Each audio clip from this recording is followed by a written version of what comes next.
Hello, hello, Limbuddies and lurkers alike. We are back for another trip to the Galar region. We're going to be doing a little bit more streaming today on Pokemon Sword and Shield.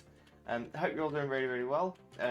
Sorry about last stream on Monday, having to cut that down a little bit earlier than expected. In all fairness, I was exhausted, and I think I just need to learn to take some time for myself. But feeling well rested, buoyed and bushy tailed, and ready to give this this a solid go. Right, so the plans today, we're going to be doing a little bit of oh, I love the crown that you smell. And that's a compliment, not an insult. No, I appreciate that. Yeah, I'm gonna say I'm in my baby outfit again today, just because I didn't really get a chance to wear it fully last time. So in my full baby Wongroat. Oh, thanks, Sharky. Yeah, I'm gonna say not a bad day at all. Let's play the Limbo Jungle as well while as that's been requested.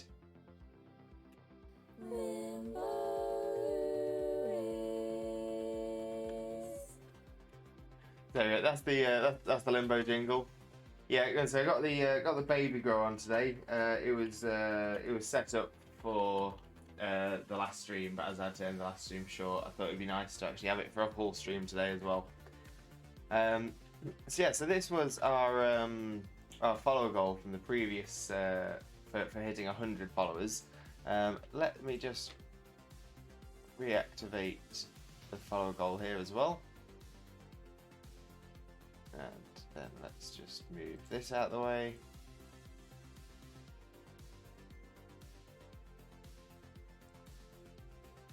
Pop that up there. So yes, so the next follower goal that we are aiming for, as you can see below, if we hit 125 followers, that's just 20 followers more. 20. Then I will be doing an entire stream with my hair in pigtails. Yeah. Of course you can, Xena, no problem at all.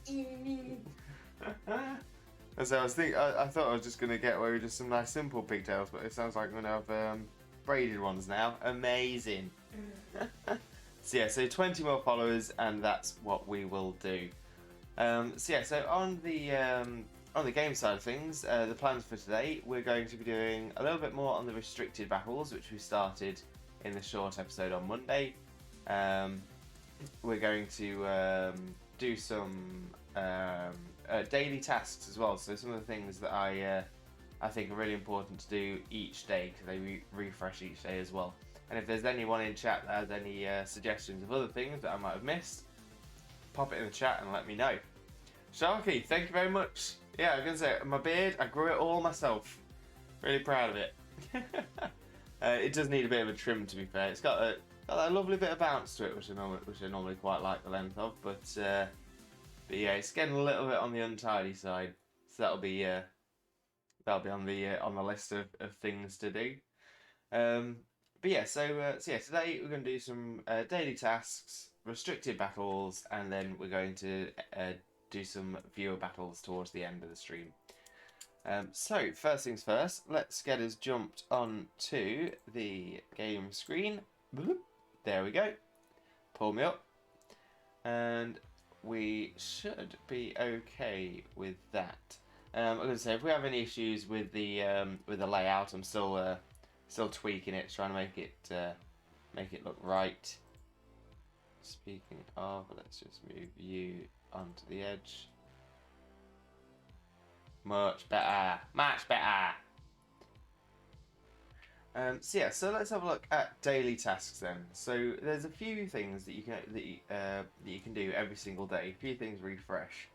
Now there's a few things that refresh more often than every day, such as the max raid battles. They do change every day, but they'll also refresh if you hit every one of them with a beam, once you've hit all of them in an area with a beam, then they'll refresh and start again. By area, I mean either the wild area in the main game, or the Isle of Armor, by getting all of them in the Isle of Armor, and the Crown Tundra is the same. So yeah, so if you get all of those red beams, as you can see in the far end, they're all active max raid dens. If you can beat all of those, then it'll refresh and you get some new ones. Saves you on using wishing pieces, which can be a little bit on the expensive side. Where's we gone? There she is. Perfect. Right, so proper daily tasks then. So there's a few in the main game, so we'll travel across over there first. Like I said, this isn't going to be an extensive set of daily tasks. It's just going to be a few of the ones that I like to do. So the first one that's worth having a look at is just here in Stow-on-Side, because they have the street market. Now, in the street market, you'll find a couple of people. One is a chap who likes to buy things, and one is a chap who likes to sell things. So this first one you come to here, he's going to be selling things, and he'll sell something for a lot, either something that's very, very difficult to get in the main game, or an item but cheaper than you'd be able to buy it normally. In this case, it's a Reaper cloth, so I'll say yes. I'll chuck 3 grand his way for that. Obtain scrap a Reaper cloth. So the Reaper cloth can be used to evolve Dusclops into Dusk Noir. Always get those mixed up. And is also used for, I believe, boosting ghost type moves. Let me just double check that one, but I think that's right. Right, so we'll drop across to the other items, which is where they live, and then we're looking for the Reaper cloth. Oh yeah, so it just helps Dusclops to evolve into Dusk Noir. Let's resort those. Fabulous.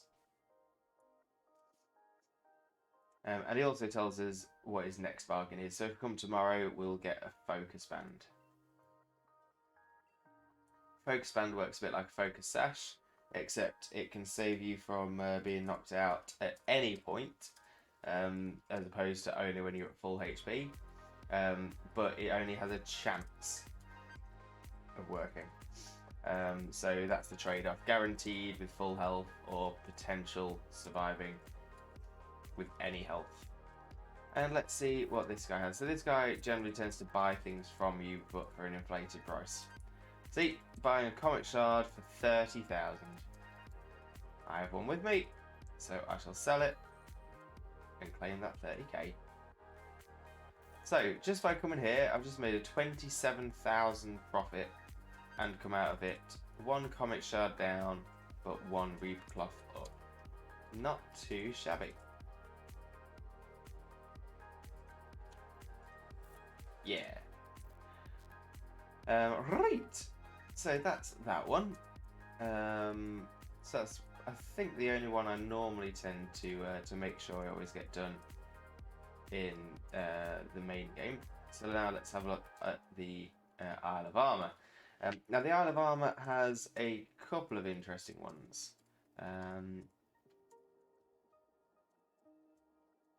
So let's have a look. I'm trying to think the best place to fly to.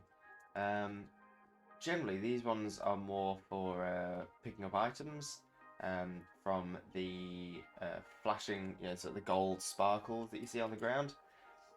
Those gold sparkles, they will tend to give you.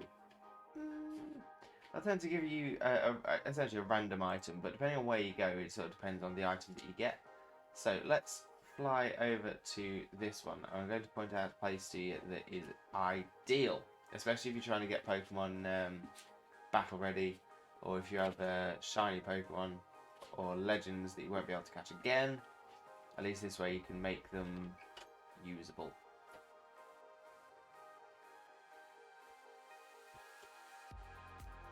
So we want to get heading over this way. Now it's always worth picking up these sparkles in the water because they will be clever feathers. Clever feathers work like essentially 1/10 of a vitamin, so they each add a single EV. Now when you're EV training, because of how easy it is now, I quite enjoy doing it with vitamins. Seems like a most efficient way, and they're definitely affordable, especially with the update in the Crown Isle of Armor. Using the old vending machines, but sometimes you want to be more specific. So you can use the vitamins to go up in blocks of 10, whereas you can use the feathers to go up in single EVs at a time. So the reason I've come here, all the sparkling areas on this island at the back of the sea. So if you head from the water tower all the way out, you'll eventually find this island. It has one of these berry trees here, one regular tree, and a Dynamax pad as well. But what we're really interested in are the sparkle areas. So we'll start from the tree and we'll make our way along the left hand side, just keeping an eye out for all the little sparkles. The reason it's worth coming here to check the sparkles. Only dose of energy powder. Each of these sparkles on land, I'm pretty sure the beach ones stick to being stardust and things like that. But all of the white dots on land, apart from this one here, which should be a Glarica twig. Yep. All of them have a chance of dropping a nature mint. Now nature mints can be quite expensive because they're 50 battle points a pop. So it can be quite an expensive trip if you want to pick up some mints to improve your teams. Oh, you love the shiny Celebi. Thank you very much, Dragold. Yeah, I got it through one of the events. And I was thinking to myself, what Pokemon should I have following around with me? I thought, you know what? Shiny Celebi. It's not that common. And so you see a lot of the classic shinies. I've got plenty of shinies that I could put out there. But I thought, you know what? Shiny Celebi, it's not battle ready. It's not something I'm rushing to get battle ready. It can sit in my party and look cute as anything. So this white sparkle here, that's another energy powder. So that's not what we're looking for. We should, if we carry on our little trip around, find another sparkle spot around here. There it is. Serious Mint. There we go. So that's a perfect example. So yeah, so by making your way to this island every single day, these sparkle spots will refresh, and you have about 5 or 6 chances of collecting a sprig of something mint, and they're different every single day. We've been relatively unlucky. Yeah, jar of honey there. So we've been relatively unlucky. We've only got the 1 mint out of that entire roll. Normally I'd get 2 or 3, but it can be as low as none.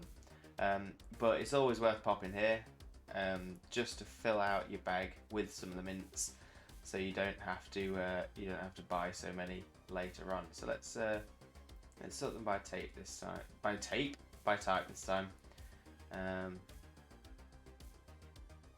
Yeah, so mints, I've got 8 lonely mints, 1 adamant, 1 naughty, 1 brave, 1 bold, 2 lax, 2 relaxed, 1 modest, 6 mild, 4 rash, 3 quiet, 1 calm, 4 gentle, 1 careful, 2 sassy, 4 hasty, 2 naive, and 16 serious mints.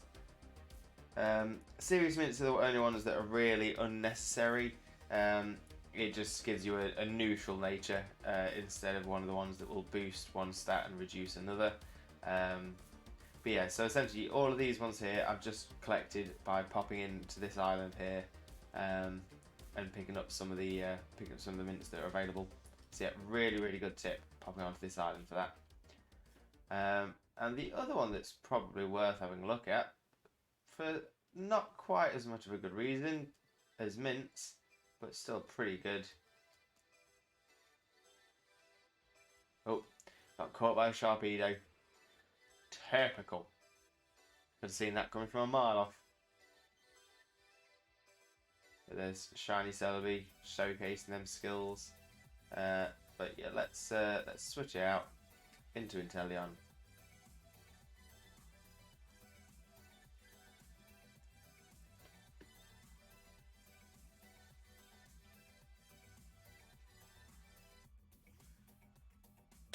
So this was my story mode Inteleon. It was the Pokemon I started with here on Sword and Shield. Generally, just keep it in the party because it's a high level. It's not properly trained, but it's a high level, and it just means I can run from things. So yes, what we're going to do is we're going to head to this island over here, the one with the big tree in the middle. This in the story, for those who have got this far, is where you will find a Vespiquen, a Dynamax one at that. And you'll have to battle it as part of one of the Isle of Armor tasks. Okay, so on this honeycomb-shaped island, a little bit harder to see the sparkles, but have a little wander around and pick up as many as you can, because you'll start picking up experience candies. So experience candies, in much the same way that the mints are collectible on that other island, this island seems to be the place for experience candies. More often than not, they'll be extra small, or a jar of honey in that case. But you make your way around. Oh, XL, that's more like it. I don't think I've ever picked up an XL from here. Happy days! And we have another XS. Now, it might seem a bit of effort, but it is just free XP candy and a wishing piece. That's not too bad at all. Anything else on this patch? No. Round to this one. Experience candy, yes. And over here, was this one we started on? I think it might have been. Then we'll have a look in the middle here. Experience candy, yes. There's normally a couple in here, but I might be wrong. It's not if I'm right, but I'm wrong once again. No, there we go, there it is. Jar of honey. So yeah, not don't get me wrong, we didn't go gangbusters there, we didn't go that well, but at least it's something that we now know. And finally, you can do the same thing for the mints by travelling to the Crown Tundra, although it's not as certain. So if we head to Dynasty Hill,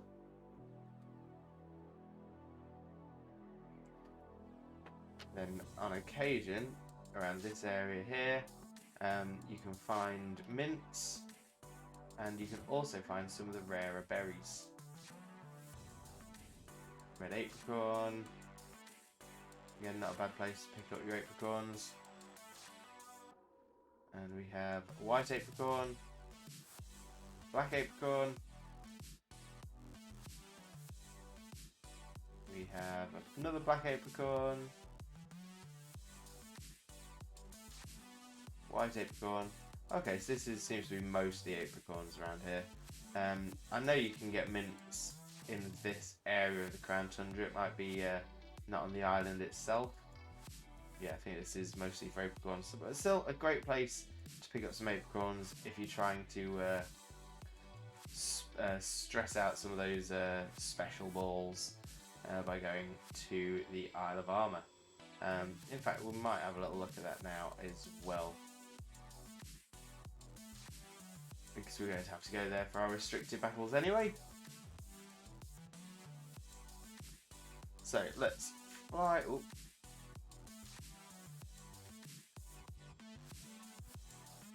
Let's have a fly. Let's have a great big fly. Oh yeah.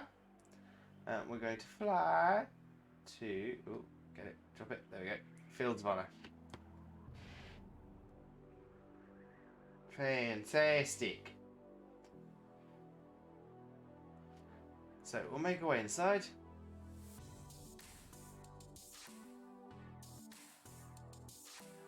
And across here we'll find the Chromomatic. So the Chromomatic, you can combine 4 items to get one item back. So let's have a look at the apricorns first, which aren't in the berry pouch. Sort by type, yes. And then the apricorns. So many berries. Yes. So I'm one for keeping hold of as many berries as I can. I'll say the berries I do like to keep a good amount of are the, well, what we call the Fiwan berries. Figgy, Wiki, Iopapa, Figgy. Let me get this right. Figgy, Iopapa, Wiki, Agwave, and Mago. Those ones are the ones that boost HP in a pinch, but assuming that the Pokemon likes the taste. So, for example, if I've got this right, with Figgy berries, a Pokemon with an attack boosting, a Pokemon with an attack reducing nature won't like Figgy berries, and that sort of goes through with all of the rest of those.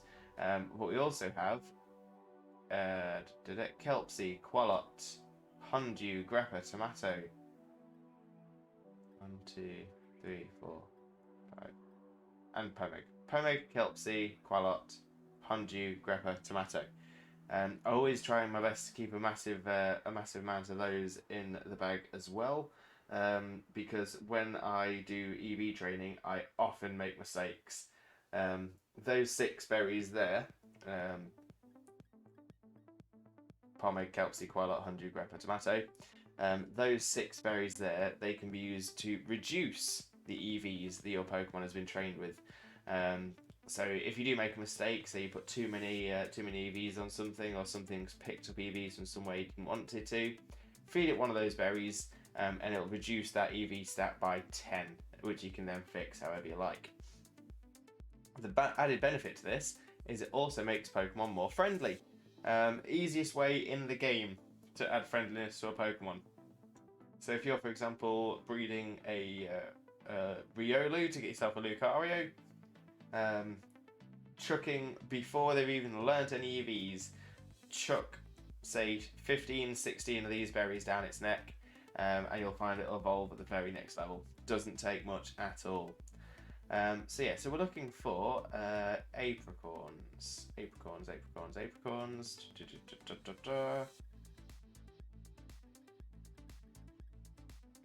Gonna be in here somewhere. There they are. Right. So we've got 7 black, 6 white, 2 pink, 2 green, 2 yellow, and 3 blue. So I think we should go... We'll go 2 white and 2 black. Now I do have a list somewhere saying which what things you put in, what things you can put in to get what out. I'm not sure if this will get us anything special, but it should give us a Pokeball back. Well, full disclosure, I stepped out of Pokemon at Gold, so all of this is French to me. I know I have a love listening to someone who's clearly super into this stuff, break stuff down. The best explanation to start with. Okay, so then Ali Mac Scott, you are going to love it here. If there's one thing I'm good at, it is over-explaining things that don't necessarily need explaining. But I do have a bit of a little bit of a passion for Pokemon, just a tiny one. Yeah. So you should see some of the Pokemon I've spent ages getting battle ready. You should see my books.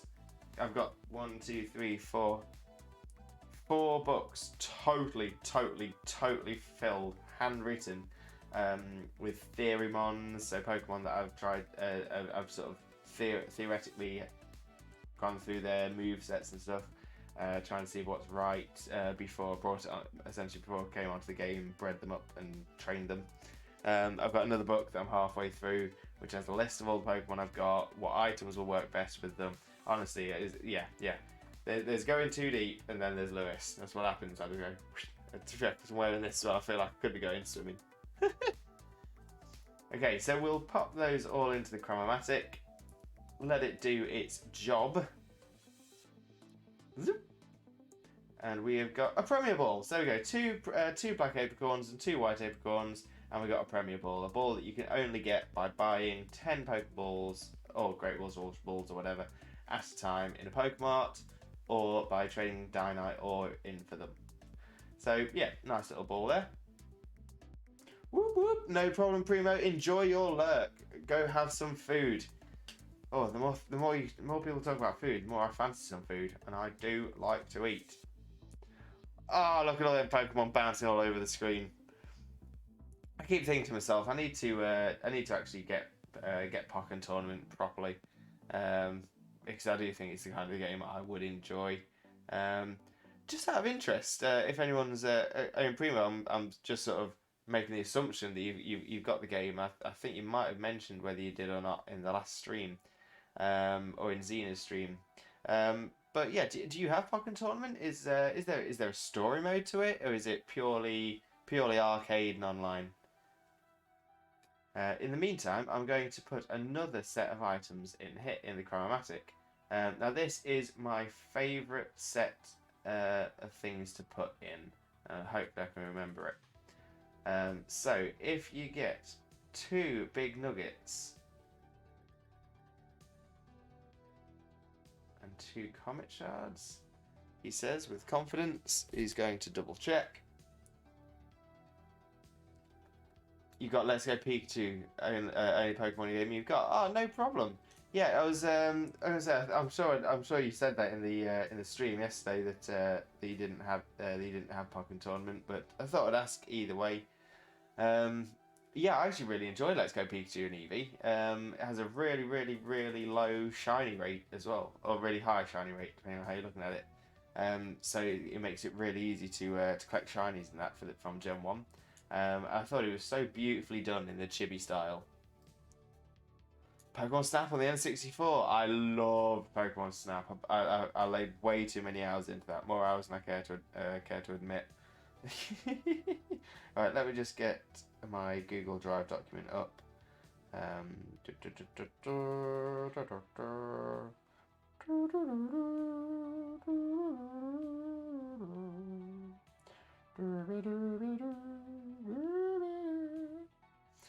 Right, so I'm looking for outputs, no, quick sheet.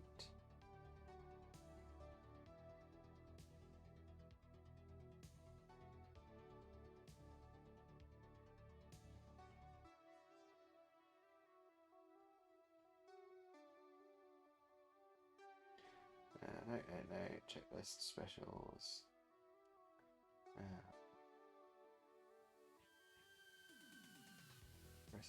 Recipe list, that's what I want.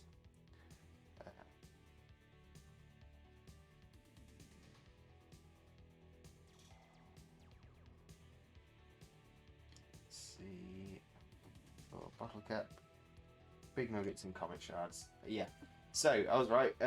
Two big nuggets and 2 comet shards. Put those in. And let's see what we get out. Oh, Pokemon Go, yeah, of course. Pokemon Go is an amazing game.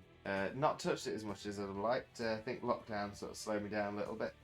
And not really got back into it since. Just been using it to transfer shinies across, as well as Meltans and, well, eventually Melmetals as well. But yeah, Pokemon Go it's always going to have a special place in my heart because it was something me and Xena played a lot when we first got together, and in fact the game launched on the day that we started our relationship, which was really nice and means I never have to worry about remembering the anniversary. I can just go onto the Wikipedia. Pokemon Go, when did you release? Perfect. So as long as I remember that. But one thing we are really, really, really excited for is on Friday, the new Pokemon Snap releases. And Xena is actually going to be streaming that on her channel. Let's just put a shout out there for her. Boom, boom. So yeah, she's going to be playing the new Pokemon Snap on release day from 2 p.m. I believe. That's going to be absolutely amazing.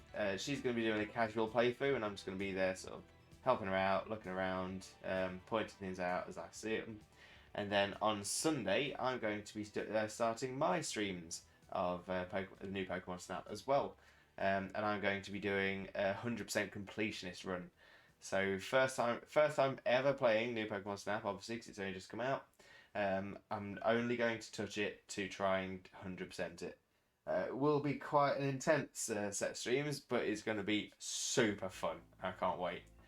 So that's what happens there. If you put in 2 big nuggets and 2 comet shards, you get a bottle cap, which you can use to hyper train your level 100 Pokemon and boost their IVs to full.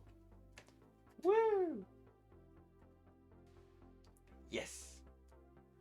Okay, so let's have a look at restricted battles. There's one thing actually.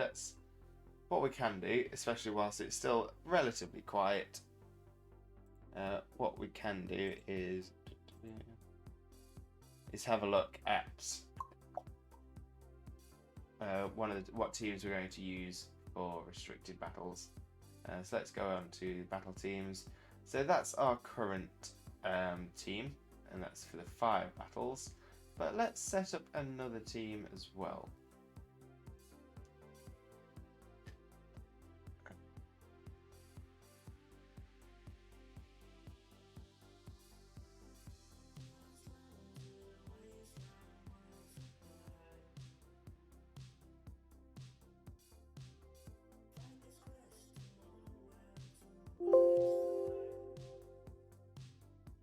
So I'm also trying to figure something out on my stream source, but I'll look at that. That can be there for now.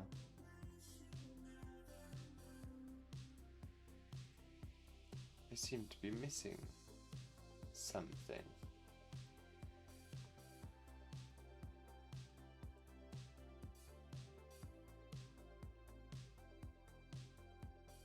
Is that what I want? That's more like it. Super duper. So let's have a look at getting another type team up.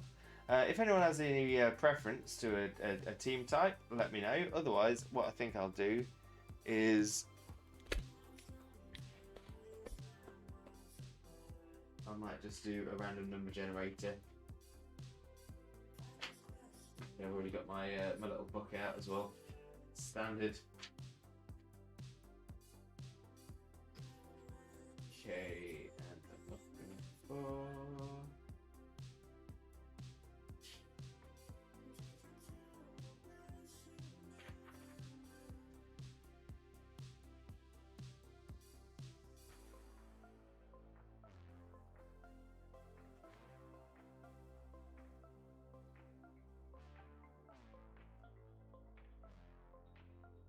Two, three, four, 6, 7, 8, 13, 14, 15, 16, 17, 18.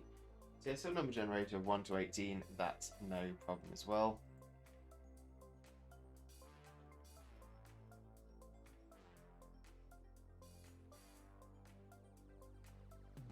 It's generated 18. So 18th type in my book. I think it's fairy. It is. So yeah, so we let's have a look at a fairy type team as well and see how a fairy type team can do.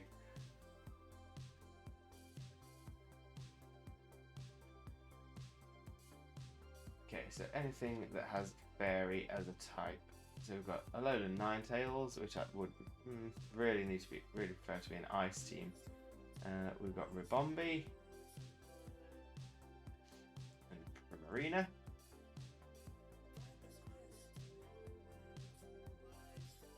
Got my shiny Clefable, but I don't like to use that one because I'm pretty sure it came across via a Wonder Trade, and I prefer not to use those. Just keeping it there as a play setter at the moment. Nothing there. We can go from one of the Whimsicots, one of which is already set up for battle. So we could go for yeah, we've got a Prankster Whimsy, so let's pop that in there. We've also got Gardevoir. Very good. Togekiss. Mimikyu isn't a bad shout as a Ghost Fairy. So what I'll do is we'll drop Ninetales out. We'll pop Mimikyu in.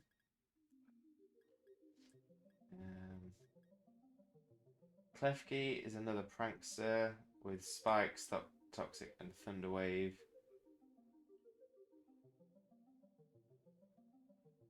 That's an Encore Tailwind and Leech Seed set. So yeah, so I'm thinking it's probably not worth either of these.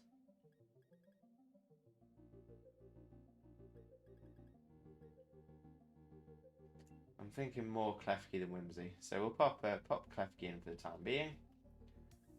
We've got Comfey as well. With Triage, a very helpful Comfey, but again, I don't think we're going to need that support so much. Chansy's all normal. We've got Azumarill if we wanted a Belladrum setup, but Belladrum setups aren't ideal in restricted battles because we've got multiple battles to go through without healing. What else have we got? It's also Fairy. Nothing there. Bodino's normal. Yeah, no more fairies there. Neither of those. Carbink. That's essentially just there to set up and explode, so that's not ideal. Okay, so I'm thinking that's going to be the 6 that we'll work with, sort of make a team. Ribombee requires setup. Really prefers doubles. Primarina is solid damage. So we'll put Primarina up at the top for the time being. Gardevoir is solid damage as well. Heal Pulse is more for doubles though. Togekiss could be an interesting shout for coverage.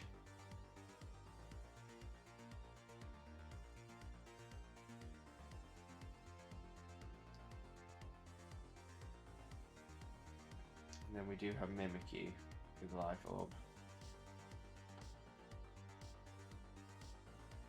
Oh, see, this area gets a little bit tough. The problem is here, we've now got a bit of an issue with electric types.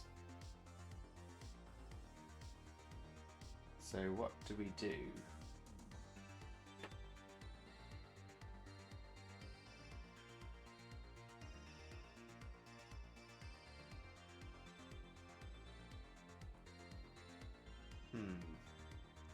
Let's pop Fairy as a type in the search as well.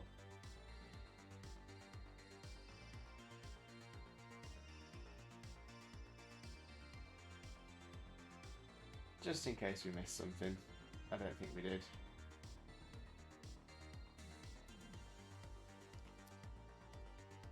See, if Carbink was Fairy and Ground, that'd be straight in as our best option.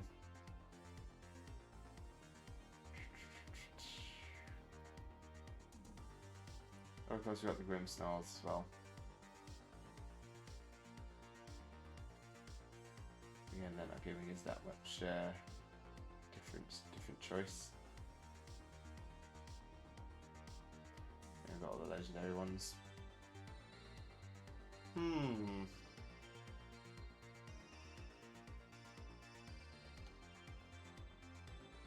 So could go Klefki. Doesn't give us anything to use against ground types. Or we could go Whimsy. Go for Infiltrator Whimsicott instead of Prankster Whimsicott. Yeah, maybe that's a good idea. So we'll deselect Gardevoir, deselect Ribombee, and deselect Mimikyu.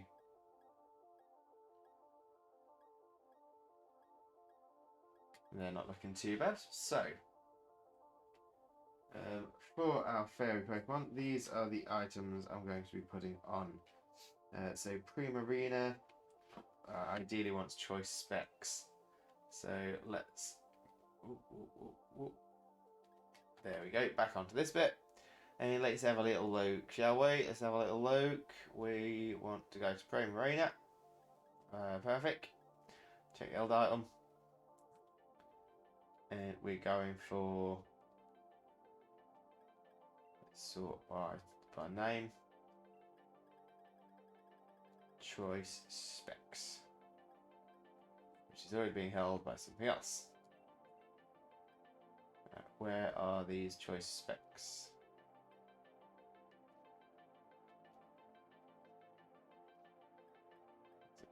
Wise glasses. Choice specs, choicey specs, please.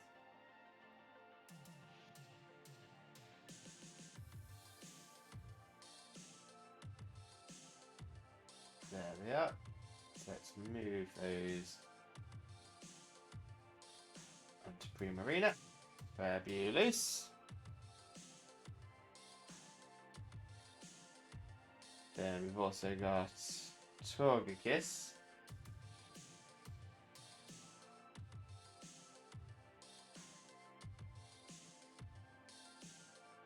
So we've got Super Look on it. So I'm thinking Scope Lens is the best shout here. So let's make sure nothing else has Scope Lens. I'm sure I've seen Wide Lens.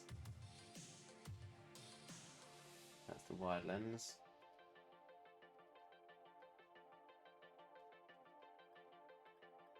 So yeah, let's check. Give Scope Lens. And are we here? Scope Lens. Boost the user's critical hit ratio. Perfect.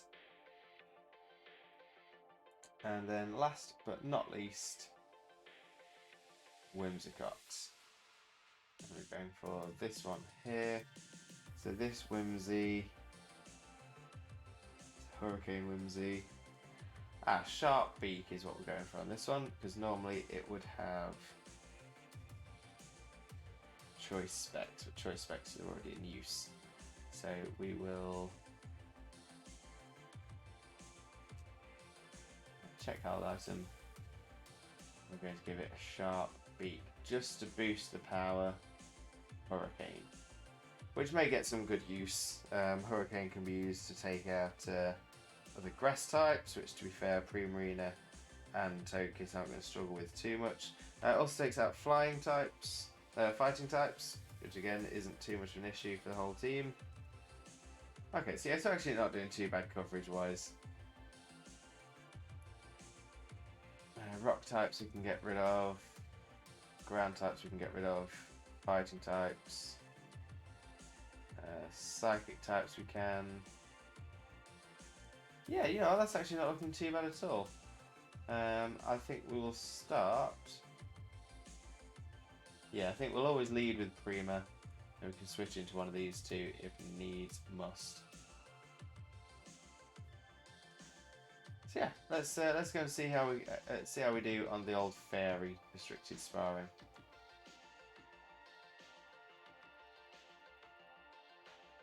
Five's the best I've had so far.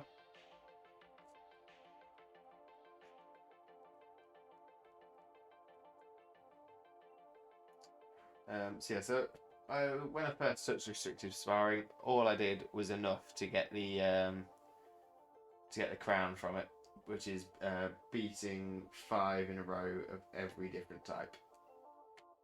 But let's see how far we can go with this one.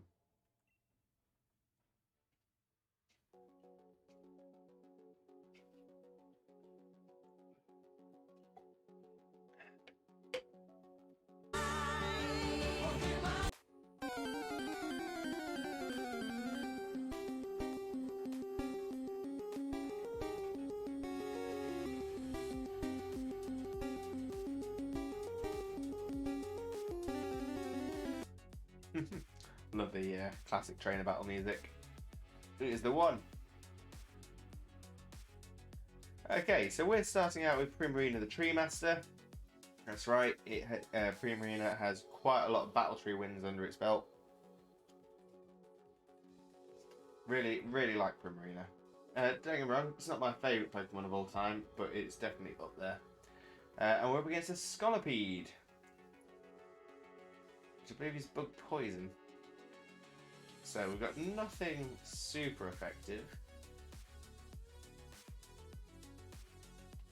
So we'll go straight into a Dynamax, and we will go for a Max Geyser.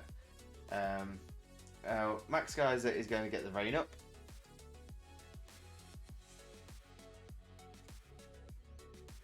There's a couple of benefits to that.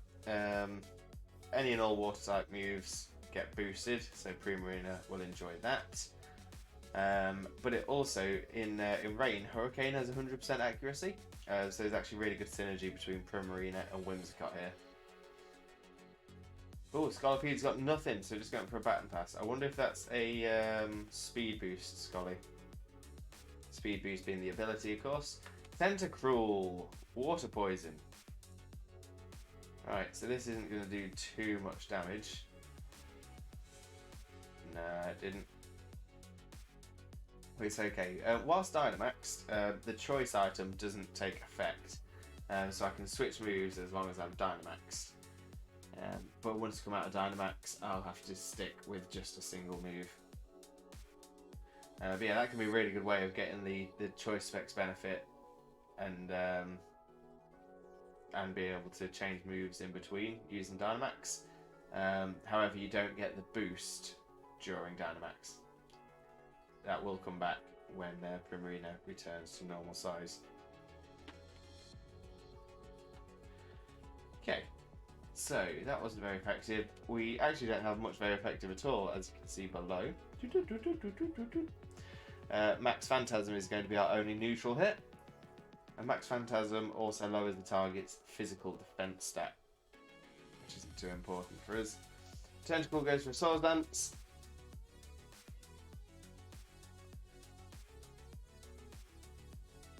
Primarina uses Max Phantasm for not as much health as I would have liked.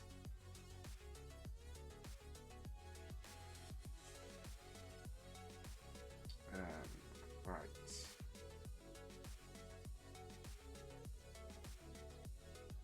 Yeah, let's slash another Max Phantasm down. There's Cross Poison, doing a solid chunk of damage, super effective to Primarina's partial fairy typing. Hopefully one more hit should do it. We're back down to normal size, but we do have the choice specs boost again now. So because of the choice item, we need to be quite clever here as to what move we decide to lock Primarina into. Normally, I would say Scold 100%, but because it's not very effective, Shadow Ball is. We'll go Shadow Ball, and if we need to switch it out, then we can. Right, Tentacle's gone for another Cross Poison, nice and quick. That's enough to take Primarina out. Did not expect that. So yeah, this has not gone as well as we would have hoped.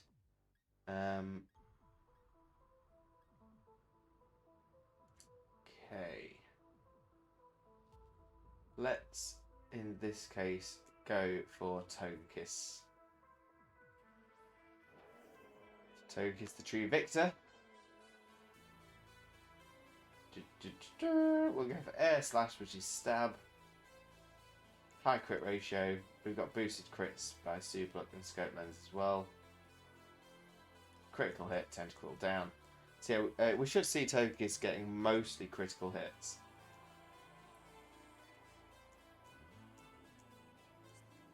Rain's gone. Scolipede's come back.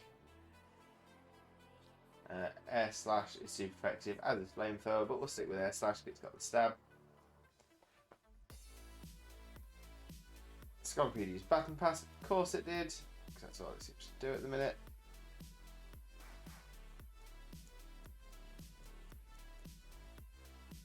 And this time we'll go for a super effective Shadow Ball. And of course hope for a quit. A crit. Super effective crit, almost one hitting it there, amazing. Right, Golok's gone and vanished.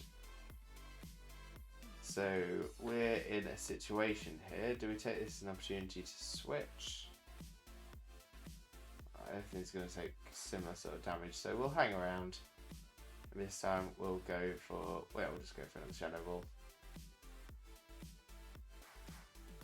There's a Phantom Force. That did a solid chunk of damage. Oh, looks like Golok's holding a life orb. Took some recoil there. And Shadow Ball again. Go on, Togekiss. Boop. Very good. Very good.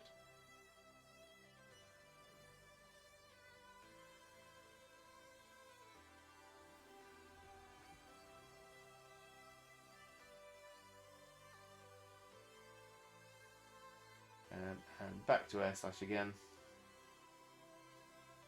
Scorpion avoided it. I wonder whether this is holding Bright Powder or something. It's avoiding every single one of my hits. Yeah, so it's definitely got the moveset for a Battle Pass. Ability Speed Boost, Iron Defense, Baton Pass. Not a bad moveset. Air Slash again. Skitter Smack. Not much damage, so that's fine. But it did lower my special attack, which isn't great. But got the crit anyway, so it doesn't matter. Solid damage. Solid.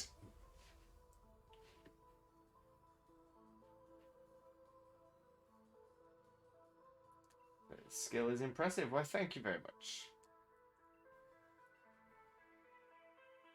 Alright, we'll continue sparring. We won't go for the heal just yet.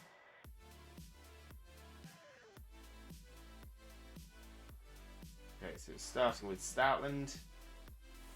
We'll start with Togekiss. As I mentioned on previous episodes, it's generally not worth Dynamaxing something that's low HP unless it's specifically for part of a tactic. That's not the case here, so I'm not going to Dynamax Togekiss. Instead, let's open up with, so Dazzling Gleam has no effect, no other effect. Flamethrower may leave a burn. Air Slash may make the target flinch.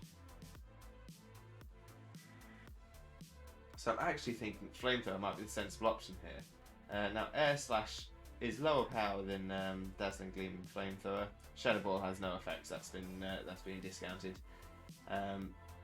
Air Slash may also make the target flinch, so assuming I'm faster, which I probably would be, there's a chance that Stoutland will flinch and won't be able to do anything, but Flamethrower may also leave the target with a burn, and I think I'd rather hope for the burn chance, because if I do miss taking it out, if it gets a burn, it's going to really cripple it. So let's go for Flamethrower. Burn, baby, burn. Disco Inferno. Got a crit, but didn't get the burn. And we didn't take that Thunderbolt very well at all. Togekiss down. So now it's Whimsicott to take down this entire team on our own.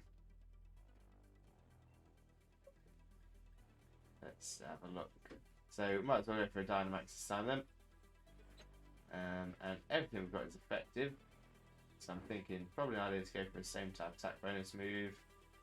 Or we could go for a max airstream to boost our speed. The other two just give us terrain. So yeah, so let's go for a max airstream. Try and do some serious damage. And hopefully get our speed boosted as well. So ideally, if we're going to try and sweep with Whimsy, we will need Whimsy's speed to be as high as possible. Special attack's already not too bad on it, but its speed is generally a little bit on the middling side. So yeah, so that was enough to take out Stoutland, which is perfect. And there is the speed boost. I feel like I'm on Bullseye. Bully's special prize, a speed boost. Okay, so we've got Gigalith up next. Best thing here is it is weak to grass. We are part grass. Well, grass is one of our types. We've got a solid grass type attacking move in 130 base power, max overgrowth. It'll turn the ground into grassy terrain, which is probably my least favourite terrain. Mainly because it seems to have just as much of a benefit for your opponent, no matter what, as it does for you. The grassy terrain essentially adds passive healing in the same way that holding leftovers does. So as long as your Pokemon isn't flying or levitating and there's grassy terrain, it will regain health. So in a situation like this, coming up against a Goodra, which can normally be quite tanky, difficult to take down in one hit, it just means that you're stuck trying to chip away at its health, and it's still going to carry on healing. Not ideal, but it's alright because we're going to want to use Max Starfall this time. This will change the terrain to fairy terrain, and there's a very good chance this may take it out in one shot anyway. No, not enough for one hit. But there's the fairy terrain. So the fairy terrain means Pokemon can't use dragon type attacks, which isn't a problem here because, well, I don't have any dragon type attacks, and I'm a dragon type, so I'd have been immune to them anyway. And now we will finish off with a Moonblast. Go on, Whimsy. Whop. Zorp. Goodra down.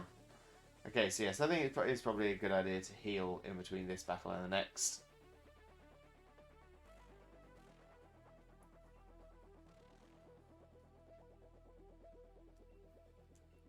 3 BP. I'll have my Pokemon restored and continue. Battle number 3. So yeah, ideally, if I want to try and push for more than 5, I should be trying to get to 5 without needing a heal. But we're just messing around, just having a little play. See how lucky we get.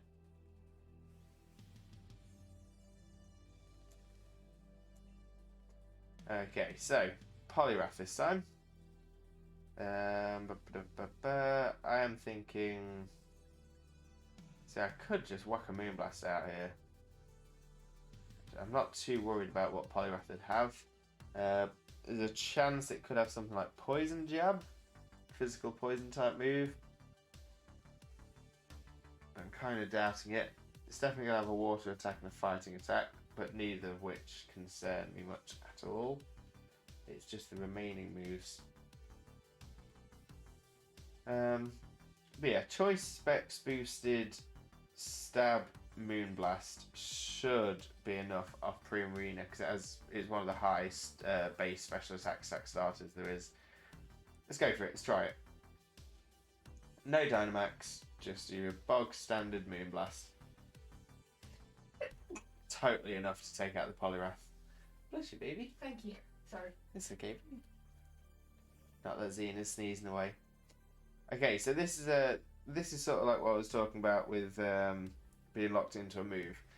So because of choice specs, I am stuck only being able to use Moonblast. If I try and click Scold, it'll tell me choice specs only allows the use of the move Moonblast.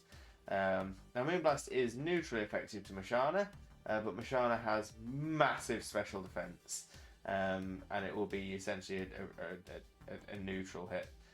So what we can do is go Dynamax and use Max Phantasm. Half of the reason I put this on here is for taking out those bulky psychic types and those tough to beat ghost types. Max Phantasm is a fantastic move on Primarina. Or Shadow Ball, I suppose I should say. So we'll Dynamax our Primarina. Whoop, whoop, whoop. Hello.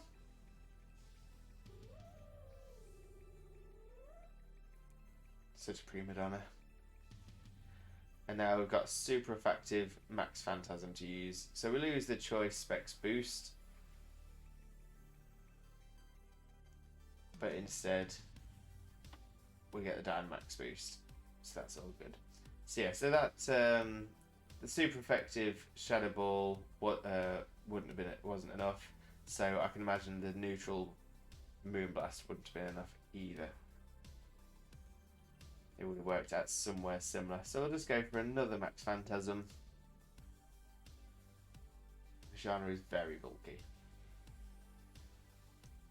but not bulky enough to take on two of those. Lovely jubbly. But Primarina is now asleep. That's still okay. Hello, Virkin. I hope you're well. Thanks very much for popping in.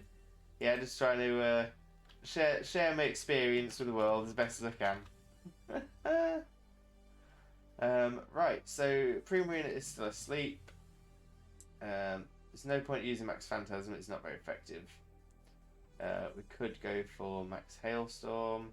Max Geyser could be a better shout though. So yeah, so we'll go for Max Geyser and hope for a wake up. But we didn't get a wake up. Instead, Primarina's coming back down to earth, normal size, still asleep. We'll try again. So yeah, we're going to try and spam Skull, I think. Could go Moonblast, but no, we'll spam Skull.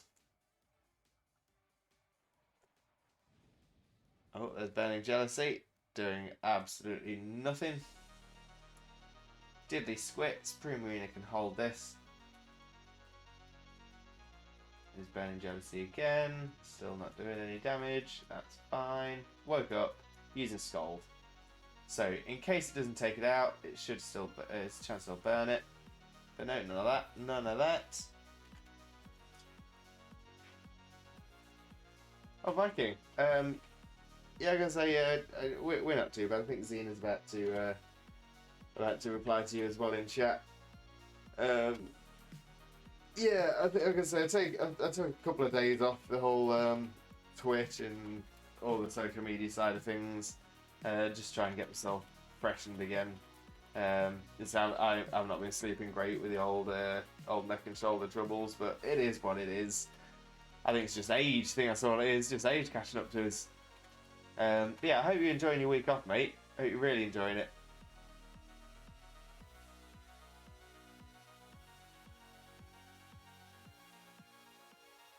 Skuntek's still throwing out those burning jealousies, but that's fine. Oh, but a flinch. Not too happy with that. He's holding King's Rock by any chance. Acid Spray, which is super effective. Rather you didn't.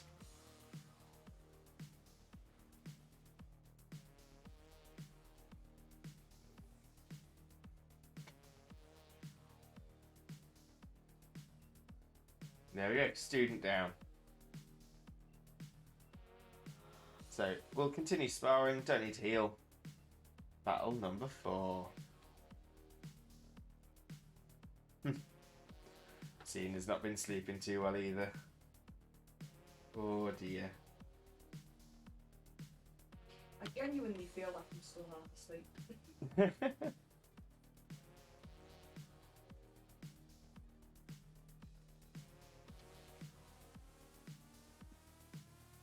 Yeah, I don't blame you at all, Viking. As they taking an opportunity for yourself, take an opportunity to just to relax a little bit.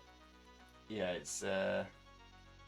is important. But yeah, you 100% deserve a break. You've been doing so much, and yeah, so successfully as well. When you consider, say, how Arcadian Lights have been going, that's honestly something to be really proud of, mate. But yeah, Arcadian Lights, for anyone in the chat who isn't aware, we're a member of Arcadian Lights. The logo is over there just underneath the chat at the moment. And it's on all of our other pages as well. Will be being added to my Twitter about page at some point, as well as my Twitter. Like I said, I've had to go through some bits and bobs. So yeah, I've had a break from all that. See, more coffee needed. Mm-hmm. You'll be okay, baby pie. You'll be okay. Yeah. I am actually going to go make the coffee. I don't normally do this. I'm normally a 1 coffee a day person.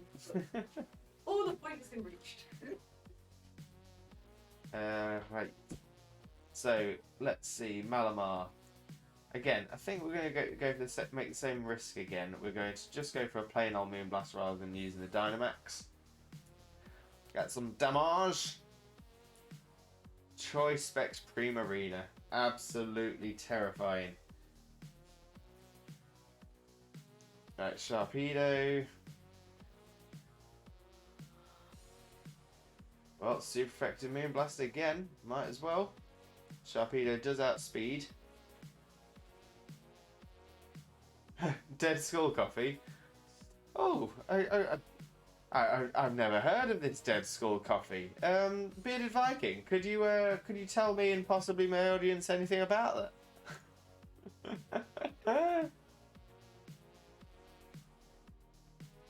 Let's jump into Whimsicott this time.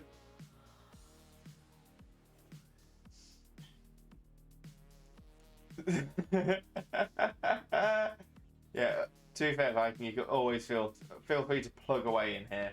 I mean, this is the one thing, unfortunately, with it being a coffee product, I'm never going to enjoy it myself because I can't drink hot drinks. I wish I could. Would love to. I'd love to be able to sit on a nice cold night with a hot chocolate and marshmallows, or if I'm feeling really really ill, having Lemsip or another or any other brand of hot medicine drinks. Other brands are available. But yeah, I can't drink. I just can't drink coffee or anything like that. So yeah, more than happy for you to plug something I can't. Xena, on the other hand, I bet she would absolutely love some Dead Skull Coffee. Heard nothing but good things about it. I was on some guy's stream. Yeah, he was an Adonis of a man with this great big beard, and he always kept whipping his axe out and stuff like that. And yeah, he was talking about Dead Skull Coffee, and I thought to myself, well, wow, if this Viking amongst men can promote this kind of coffee, it must be pretty solid coffee. Although I don't know whether solid is a good term for coffee. You know, should coffee be solid? If you're chewing coffee, have you done something wrong? That's essentially the question I'm trying to ask.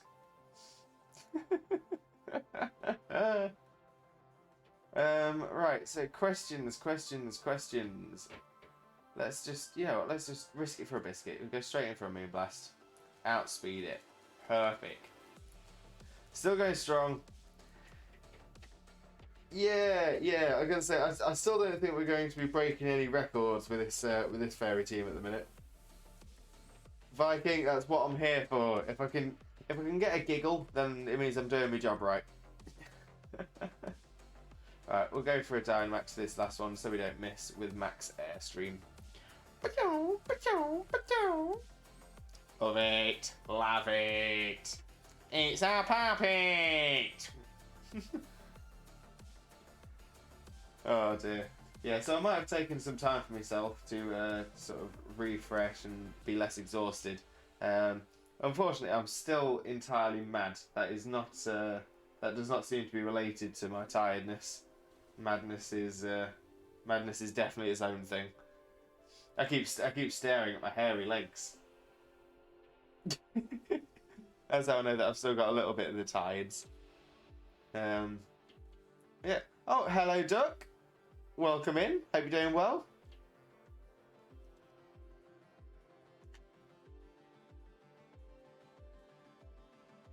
We are just going through some restricted battles at the moment. And we are doing the fairy type version of it.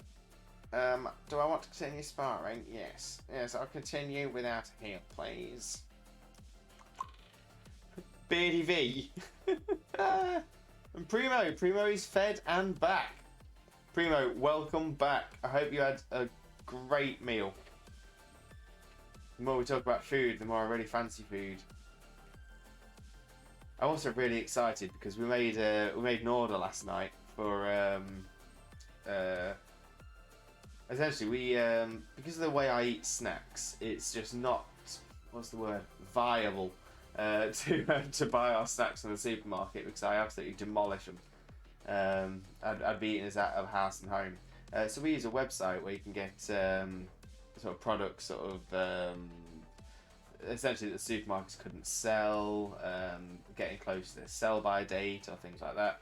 And it's just a really, really good way of getting discounted stuff. We normally go out 60%, works out around 50-60% off of what we would pay. So that's been really, really good. So we end up with like case prices, case prices of boxes of biscuits and chocolates and stuff like that. We normally get a big cardboard box arrived to us like this sort of size. Absolutely massive it is, and I'm so excited for it to turn up because we've got some amazing snacks coming. And unfortunately, our snack cupboard is a little bit on the bare side now. We have some Skipples, other sugary sweets are available. Yeah, we've got some fruit winders. We've got some little chocolate Bakewell tarts. It's not enough. I need chocolate. I need biscuit. Right. Togekiss doesn't like this Quagsire straight off. So I'm thinking that it could be worth a switch. Yeah, let's switch ourselves into Whimsy. Not going to be expecting a ground type move into the Togekiss because it won't affect.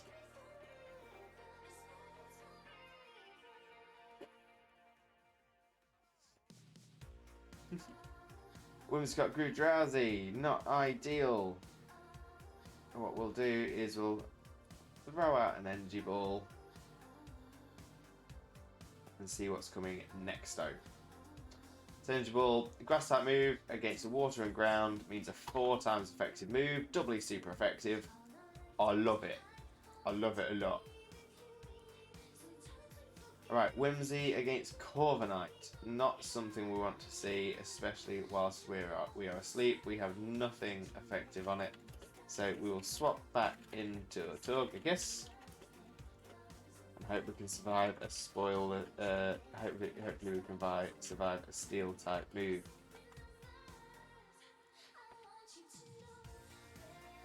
Ooh!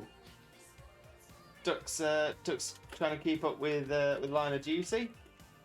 Yeah, I'm gonna say me and Xena know little bits about Line of Duty from Gogglebox. Oh yes, just pop that in chat. Yeah, it looks like quite a good show. My only concern is the one thing the one thing that people keep pointing out to me is how good of a show it is for the whodunit aspect and things like that.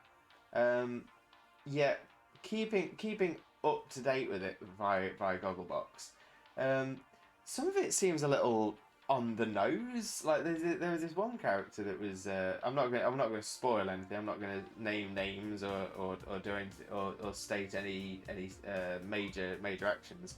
But there was this one character who was essentially the shiftiest looking character you could ever imagine. He was constantly, when he was asked a question, just a normal question, not interrogation or anything like that, just a normal question, and he just looked like he was looked totally guilty, and then we found out in later Gogglebox episodes that yes, he is a guilty person. Not saying he's like the main person or anything like that. But I was like, what? That's so unshocking. Why has everyone been talking about it being so shocking? But I love the drama aspect of it. I think it's they've really got the tension level spot on. But yeah, with no spoilers, not giving any names, not giving any locations, not giving any information. Right, let's check the Dynamax out. As risky as it is. I'm gonna go for a max flare.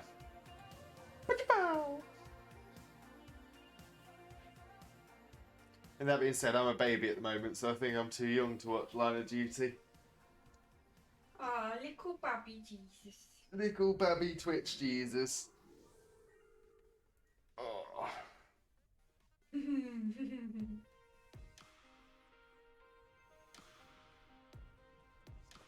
Yeah.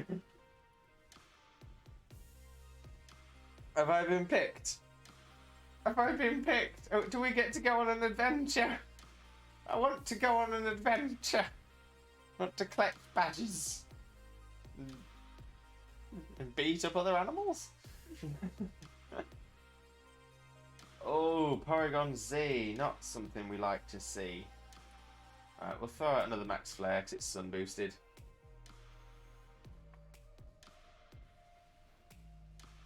Ah, that was enough. That's what we like. If it was Porygon 2, I would have been very concerned.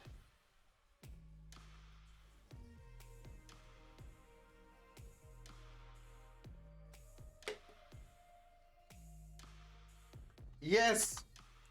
Dragold and I are going on an adventure, catching loads of stuff with our balls. I'm more than happy to assist you in catching things with your balls. All I'm doing now is sort of picturing Ash and Pikachu from the Pokemon anime. You know, making this pact that they're gonna work together, gonna be amazing, gonna catch all the Pokemon in the world, and then jump cut to Ash down the bottom of, down a dark alleyway. Pikachu holding this person down on the ground, like you're not going anywhere, and then just trying to jam someone in this Pokeball. It's like, get in. No, that was the day when Ash had his license rescinded. 20 battle points. Oh, is that a raid? I'm not getting the sound alert. Why am I not getting the sound alert? No. Oh no! But Munch Break, thank you very much for the raid. Massively appreciate it. Always love having you guys popping in. Yeah, Munch Break has been playing some Apex Legends, as the legend that he is. Why did that not make any noise? Oh, I hope you're not having the issue I was having on mine yesterday. I thought it was just my fault. Did you find out what the cause was? Nope. At least yours showed up though. Mine didn't even show up. It won't be your sound alerts. It's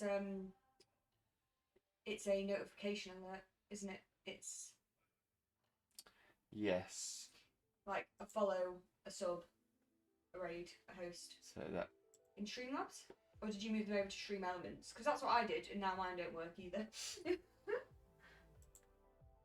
Let's try and figure it out. Sound alerts, properties. Maybe refresh the cache. Refresh the link. Do a ting. I know, cause that's sound alert, sound alert. Oh, apparently Star was also having loads of issues with it. Okay, maybe it's like not an us thing. Maybe it's a Stream Elements thing. You subbed it, didn't you? Anyway. Interesting. Alert box. That's what it'll be from, isn't it? Yeah. Streamlabs. Right, a bit of live tech. Make sure we can get this working. Da, da, da, da. Streamlabs. Yeah, you might not be able to fix it, but apparently there's been just loads of issues for everyone in the past few days. Right. Oh dear. So yeah, sorry about that. A system-wide issue. Yeah, Duck was saying she subbed to Star and it didn't even show up anywhere. Like. So I can always see if we can always see if there's a workaround later on off stream. Either way, let's continue our on to battle number 6. Numero 6.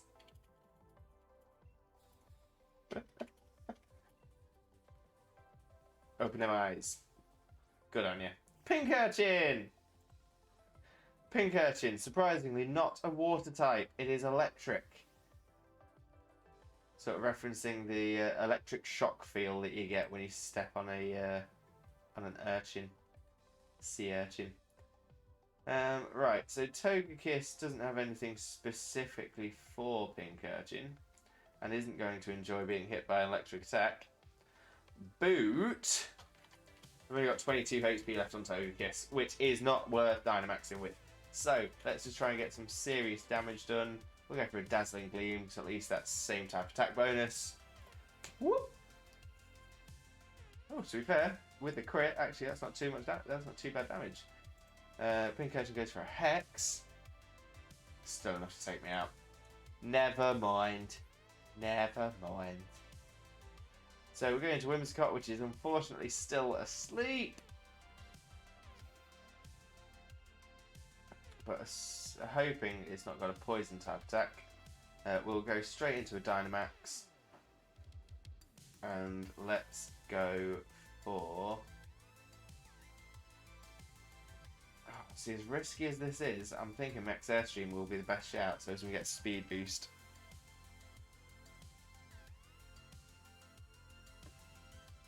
Get big, boy! Get big! Whoop, whoop, whoop, whoop, whoop, whoop. Massive Whimsy! Love a bit of Whimsy. Still asleep, cheering, but it's still asleep. Yeah, cheers for that. And Whimsicott's body grew 3 times that day. Right, try and Max Airstream again. Get that speed. Nope, still asleep. Fantastic. Pink Urchin use charge. Not a problem. With special defense raised. But we should still have enough power. Power. Still fast asleep. Oh dear. Oh dear. Munchbake's been playing some sweaty rank lobbies. Oh yeah, this is why I stick away from the from competitive games now. Them lobbies are rough. Okay, so we didn't get a chance to get a speed boost off, so let's just slam a Moonblast into the Pink Urchin. Now you wake up. Thank you, Whimsy, for wasting me Dynamax turns. Right, Pink Urchin down.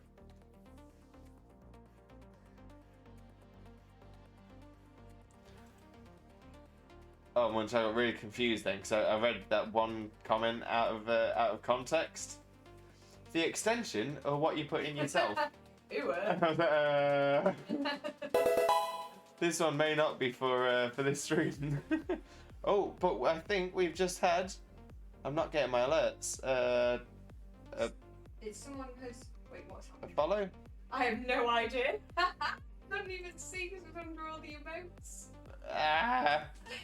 Oh, hold on. I should be able to see. Activity feed. Ah. Tyler Presley has followed. Yes. And so I've just got that up. Yes. Tyler Presley, thank you so very much for the follow. Really, really appreciate it. So we're having some little teeny tiny technical difficulties with Twitch today. Mostly with alerts not showing up or making sounds as we would expect. But thank you very much for joining the Limbuddy family. Playing some Pokemon Sword and Shield today. Really glad to have you here for that. But yeah, please let us know what you think. Let us know if you're all good. Yeah, it's actually going pretty well here. As I say, I've had a couple of days off Twitch just to try and refresh the old batteries, and I'm feeling baby growed up. I'm feeling nice and chill, which is all good. I mean, I can give you the sort of energy that you deserve. Was it meant to be a Pokemon sound? Yes. Maybe it's doing that thing they did for me the other day where you can't hear it but everyone else can. Oh. I wonder, can you replay it? Or is that not possible for you to do? I might be able to do it. Let me have a look. Possibly. I just want to make sure it's not a follower alert because I've got the follower Try goal. and replay the raid or something like that if you can. Just popping the follower goal back up on the screen as well.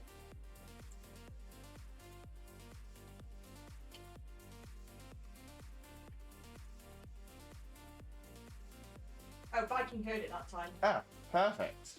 Okay, it's just you that can't hear it then. Is it Vikings? Oh no, you've sent Viking a message. Okie dokie. Oh, Tyler's actually playing Pokemon Shield right now. Oh, spot on. And say, are you in the story? Let us know whereabouts in the story you are, if you are, or you're in post game. Yeah, let us know what you're doing. If you are at a point where you'd be interested, we are going to be doing some viewer battles a little bit later on as well. We're already at Rose Tower. Oh, amazing! So is Rose Tower towards the end of the story, or Rose Tower as the battle tower? But that is interesting. Have you got your monitor turned on for you and viewers in OBS settings? Yeah, because from this side of things, I'm normally pretty sharp. With having monitoring output on, yeah. When I was having issues on your computer the other day, what did I do? Did I turn computer, like, I went to your volume mixer, master volume mixer, and changed something, and that made it okay for me, so you might want to do that. I might have a look at that in the break. Yeah. Yeah. We'll figure that out, that's no problem. So yeah, don't do any jump scares because you can't hear them. Yeah. But if you do, we can refund them, I think. Yeah. Should be alright. So I'll have a look at advanced audio settings in the break. The story portion of it, and I have a really decent team. Oh, spot on. So let us know what, if you want to, of course, or if you want to save it for a battle, you can always do that. But feel free to pop your team in the chat. So the team I played through with on Shield, the first thing I did, Inteleon was out front. Pretty sure I had a Colossal and a Grimmsnarl. I was trying to make sure my entire six were all from Galar, so they're all new to this generation. Trying to think what the other ones were now. We can have a look after this battle. Oh, after we get knocked out. Right, so let's go for Moonblast here. I think Moonblast is going to be the best shout. Do some damage. But yeah, if anyone is interested in viewer battles later on, I'll be starting to take names after our next break. And then what I'll do is we'll make a little list of people who are interested. We'll try and go through them in order. If people aren't ready at the time, we can sort of shuffle them down the list. And then if there's anybody who ends up dropping out, we can put some new people in. But it just means we can sort of organise it so we're not overrunning too much. Okay, so we got the 5, but that's all we get. Okay, so let's see. My team of 6 for my my story. Here they are.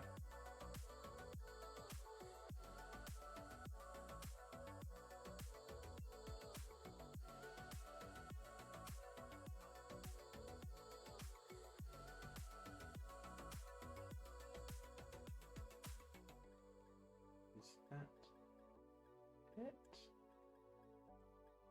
I believe it is. Yeah, so we had Inteleon, we had the Event Meowth with that's the Event Gigantamax Meowth. We have Copperaja, Toxtricity, Orbeetle, and Colossal. So yeah, it wasn't a bad team, but yeah, more than anything, I just wanted to be using Pokemon I hadn't used before. Oh, so you've got Cinderace, Rapidash, Dreadnought, Toxtricity, Thievul, and Corviknight. Nice team. So you've got a good core there with Fire, Water, Electric. That is pretty strong. And then you got Fairy, Dark, and Steel core as well. That is really nice. Thievul, to be fair, doesn't get enough love. I think Thievul's a great Pokemon. It's a little bit flimsy on the defensive side, but offensively it's solid and has access to a really good support move pool. Corviknight is meta. Corviknight is amazing. His sword version of it, I went with Kanto Pokemon you found in the wild. I like that. Really like that. Yeah, I was say that's those are the kind of themes I like to do. You know, things that are a little bit on the different side. It's easy enough to do a single type team or anything like that, but yeah, like say just only Kanto Pokemon that you find in the wild. That's a solid challenge. Solid challenge. We included the Galarian and Alolan forms of Cantonian Pokemon, or just pure Cantonian Pokemon? So, for example, it would have to be Kanto Meowth, not Galarian or Alolan Meowth. Or were you accepting them as well? Just out of interest. Alright, let's pop Inteleon back in here. Pure Cantonian Pokemon. I like it. I like that challenge. Really, really like that kind of challenge. I might see if I can do something like that for Battle Tower on, because I haven't touched the Battle Tower on Pokemon Sword yet. Pokemon Shield was the first one I got, and that's the one I had mainly playing. But yeah, then I got Sword as well more recently and completed that. But yeah, I want to specifically do theme teams for the Battle Tower on Pokemon Sword. Would love to, Tyler. If it's something you want to share on stream, by all means, would really appreciate that.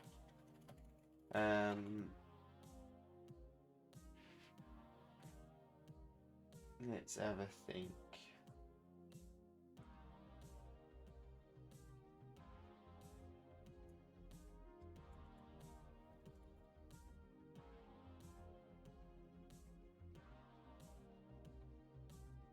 Alright. Let's. Yeah, you know what? Actually, I think this might be a good opportunity for me to take that little break. So yeah, so we'll take a break. We'll do another round of restricted battles when I return, and then we'll look at doing some viewer battles to see if there's anybody who's interested in taking me on. If not, I might just do some random online battles, or even continue with restricted. But I think random online would be kind of fun. Okay, so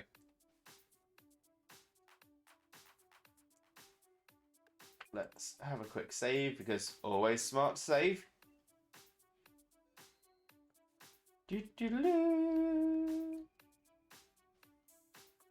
And clearly, I've put far too many hours into this game. You know, you put too many hours into the game when their playtime counter locks up.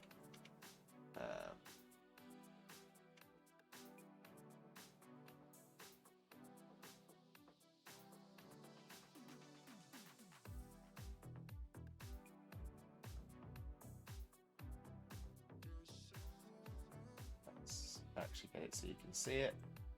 So I bet that'd be nice.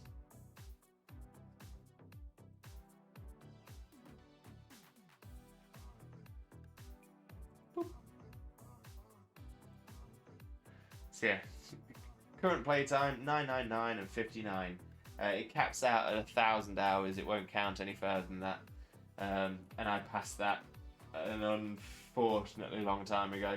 I've probably well over doubled that since. But yeah, definitely got a lot of hours in this. Plus the hours I've got. I think I've got probably around 100 or so hours on Sword, which is as long as it took me to complete the game, 100% the Pokedexes. Don't forget, it's a lot easier when you've already done it on one and you've got Pokemon Home, so you can swap it across. But jeez, yeah, I put a lot of time into these. Yeah, I do this on every single Pokemon game. I break the play counter. I always run it past 1,000 hours, and then it's like, oh no, why are you playing it this long? PokeJesus has broke the game. And you've all just lost the game. My serious apologies. My sincerest apologies. But that's Xena for making me lose the game. So yeah, on that note, let's take a break. Let me move this around.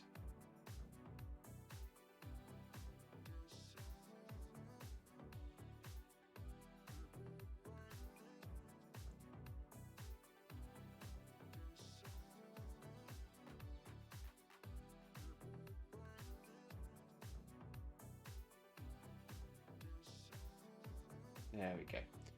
Okay, so on to just chatting. Hello! Oh, and of course, we are a member of the Arcadian Lights community, as you can see from our logo just up here. Make sure to give them a look on Twitter. Arcadian Lights are an amazing group of up-and-coming streamers focused on the creation aspect. Being good content creators, as opposed to the competitive aspects. It's all about supporting each other and supporting others. So we are essentially just a group trying to do the best we can for the people out there, and make sure we can always provide you with good quality content. I'll make sure to do a raid to another one of our Arcadian Lights members come the end of this stream as well. So I'll be able to push you across to somebody else who is just as lovely as we are here. No problem, Viking. Enjoy the shower. I'm on a totally unrelated note about to take a break myself.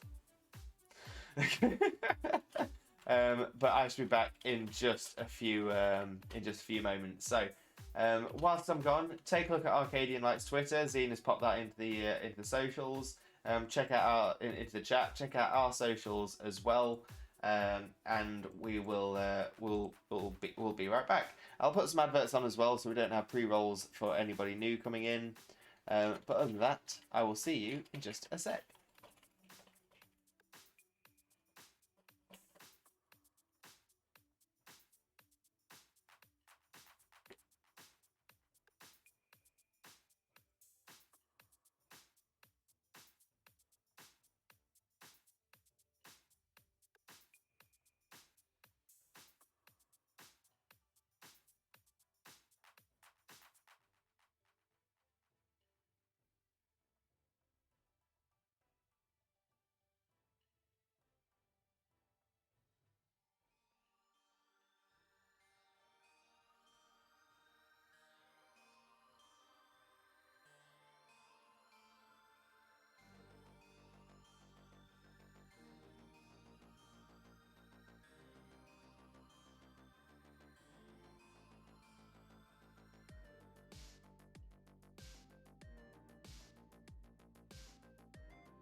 Hello again, Limb Buddies and Lurkers.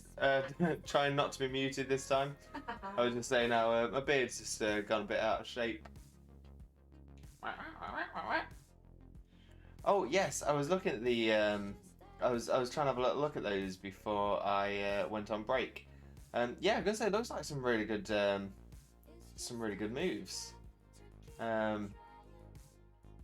I'd say there was one that immediately drew my attention because I noticed you got counter on a few things as well. As a counter is a great move. I was surprised you got it on Cinderace because Cinderace doesn't always have the best defense of its own. And again, Thievul. Thievul's got Parting Shot. I love the move Parting Shot. Such a great move. But I've noticed you got Foul Play and Night Slash, which is really, really clever. Because obviously Foul Play uses the opponent's attack rather than your own, whereas Night Slash is a high crit rate. But personally, just my opinion, I would swap one of those out for another coverage move, rather than having two physical dark attacks. Because you'll find yourself generally using one over the other anyway. Just that'll be down to personal preference. But adding another coverage move on there could really, really help, especially against things that resist dark. Obviously, you've already got Shadow Ball on there, which is a great move as well. But yeah, it could be worth having a little look at because that is definitely a tough team that I wouldn't want to come up against. But yeah, if you want to give us a go in the viewer battles a little bit later on, feel free to pop your name down. Just state in the chat something along the lines of "I would like to battle you," and yeah, we'll get you on the list, and we'll hopefully get an opportunity to give you some battles. Exciting!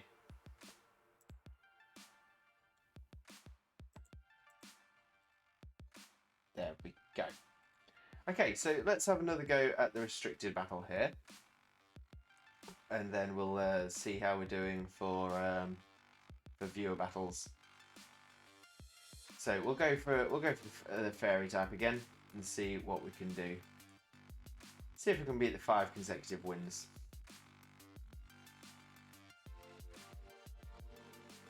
Oh, and Tyler's at one of the hardest battles in Rose Tower. Oh, is that with oh, what is her name? Oleana? I know that you battle Oleana at Rose Tower, and that's a tough one. Yeah.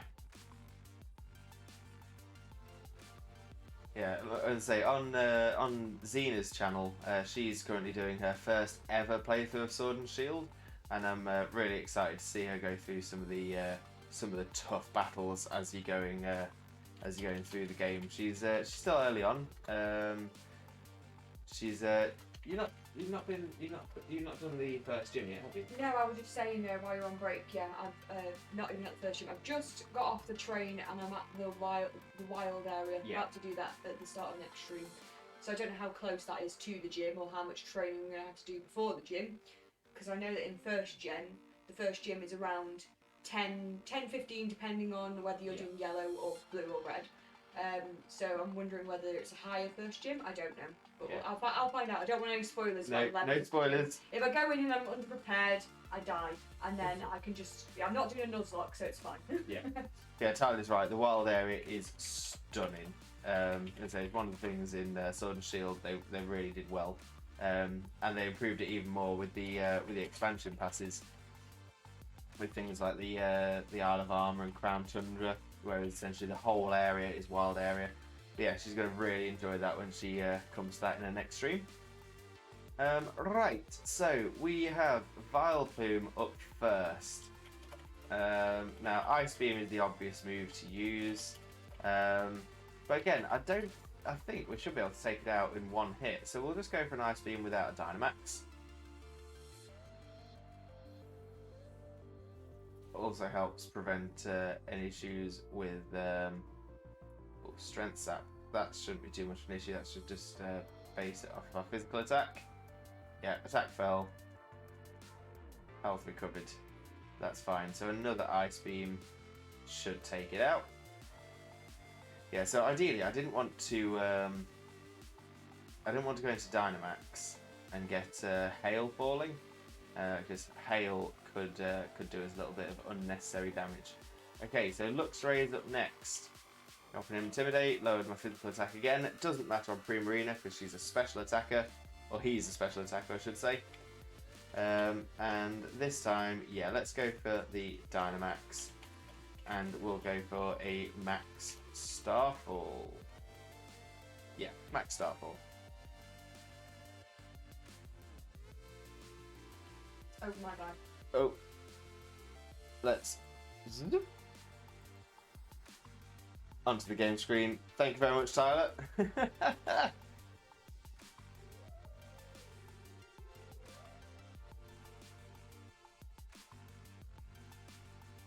Yeah, I need to. Oh, speaking of which, I've got the wrong header on here as well. Yeah, essentially, I've tried I've set up a new set of scenes for the Pokemon Sword and Shield streams, but it's I clearly didn't finish. Yeah, I've got the unfinished header up top. Let's put the webcam back on as well. There we go, and the follow goal. So these were just hidden so we could see something before the break. That's my fault. Easily done. Oh, and let's go for a final Max Starfall to take out Porygon Z. Should survive a Tri-Attack. Maybe not when it's powered up by normal gem though. Whoops.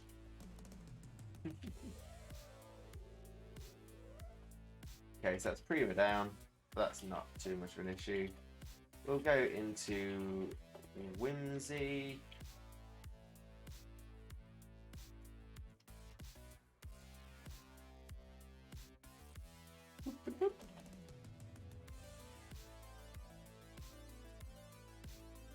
Yeah, that's the thing. The Switch generation Pokemon games as well. They're so beautifully done. It's so nice to see the Pokemon in such crisp 3D.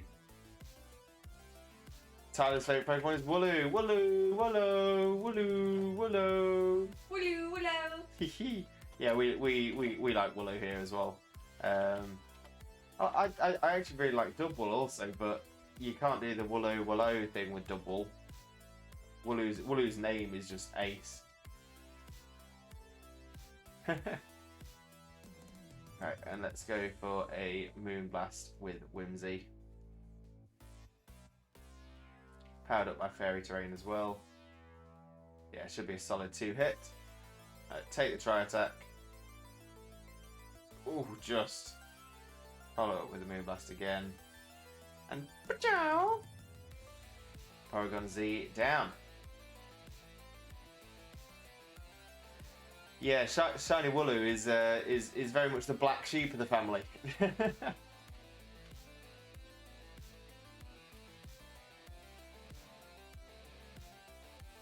Alright, let's just continue. We won't heal. Yeah, didn't do well this time. Adorable. Totes adorbs. Okay, so we've got Crystal this time. The Togekiss out front. And let's... we'll go straight into a Dynamax. And we will go for a Max Airstream, get the speed boost on Togekiss. Yeah, the Evolve Wooloo Dubwool is a well-designed Pokemon, 100%. But yeah, I understand why there's a lot of love for Wooloo.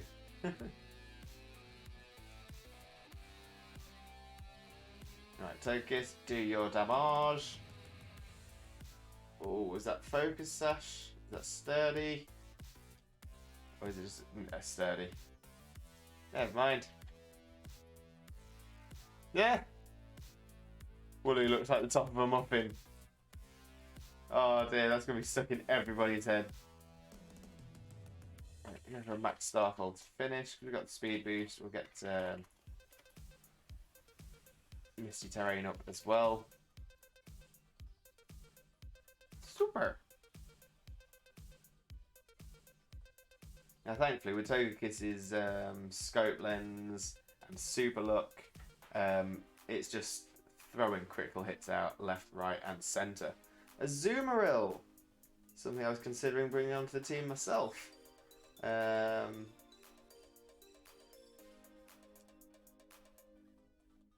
So I'm thinking we just go for another max airstream, which should be enough to take it down. Demon Muffin!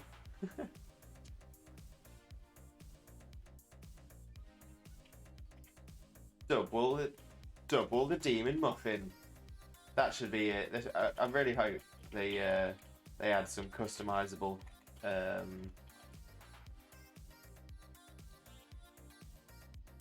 what are they called? I want to say badges, but I don't think they're marks.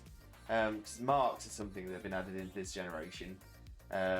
Marks and ribbons. Ribbons have always been in, but you can now attach them. They'll give an additional flavour to your Pokemon's name when you send them out.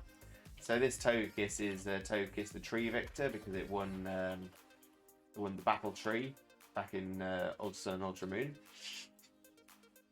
But yeah, it'd be amazing if you could have some so you could have Dubwool the Demon Muffin.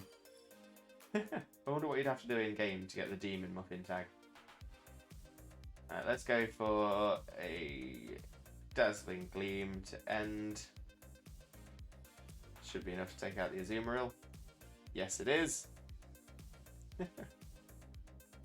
Nothing wrong with a bit of food talk.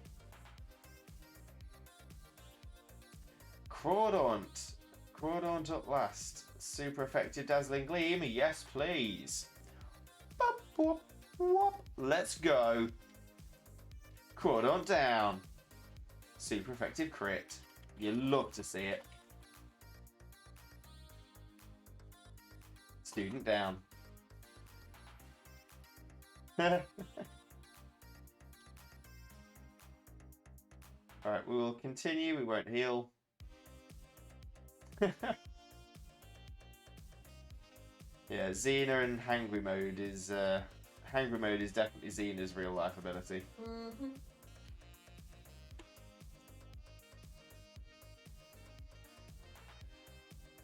Okay, so we're up against Pelipper. It's not Drizzle Pelipper. Morpeko is an electric bean. I like that. Great description. So let's Dynamax and Max Airstream again for the speed boost. Want to make sure Togekiss is going first wherever possible.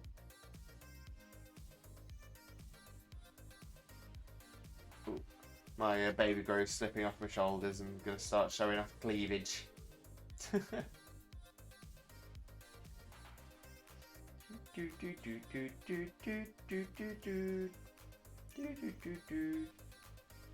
Alright, Pelipper down. Great start, Togekiss. Love them crits. Oh, I missed a message above. Fairy type is good against Dark. Yes. Now I always get these mixed up. I'm normally relatively good with typings, but some of the new ones, they're just not stuck in my head as well as some of the old generation ones. Fairy types. I know there is a reaction between the two types. I'm just trying to remember which way is which.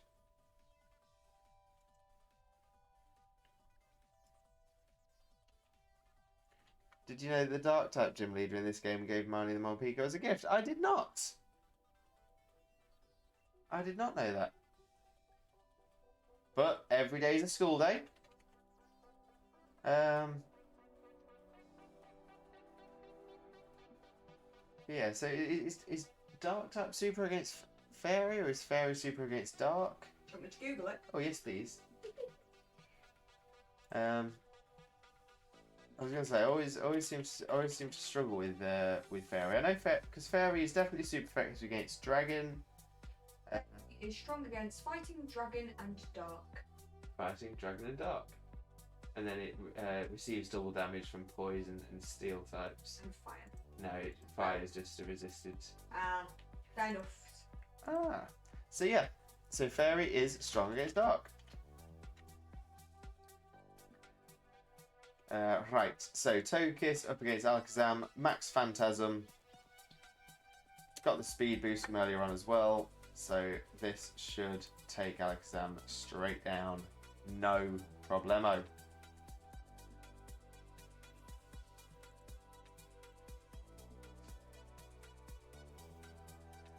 Right, Mashana up next.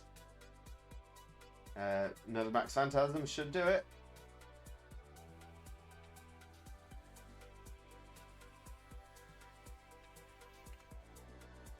Yeah, I was gonna say without giving any spoilers away, Tyler is spot on there. There are a few fairy type Pokemon that you'll come up against as in the wild before you get to the Dark type gym. So you'll definitely have a chance to pick up a few cool ones. Okay, so I believe that was Trick Room that just got placed. It is. So Trick Room makes it so for the next 5 turns, the slowest Pokemon move first and fastest Pokemon move last.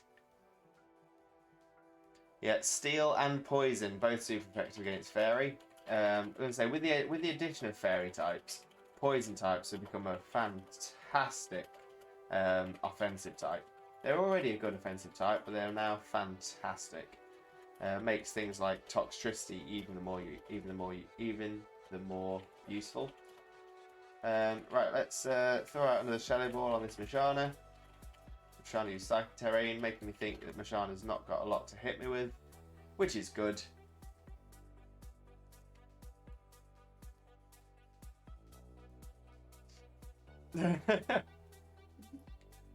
Oh, see the way I link the Steel and Fairy thing together, my sort of mnemonic device is that fairies are very fantasy vibe.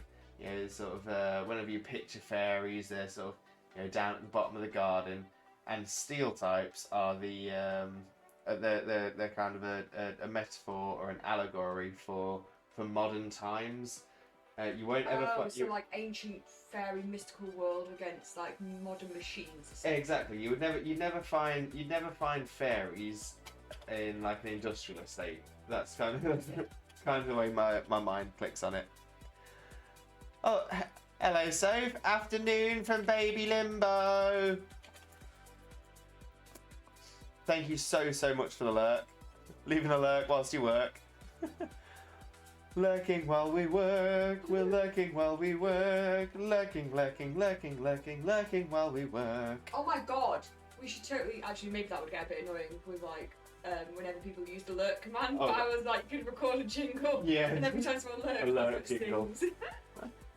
But again, some people aren't working and lurking, they're just lurking and doing other things. That needs to be an emote ASAP. Okay, it might be something I'll look into doing. I have to note that down somewhere. I'll write it down. Thank you, baby bye. Right.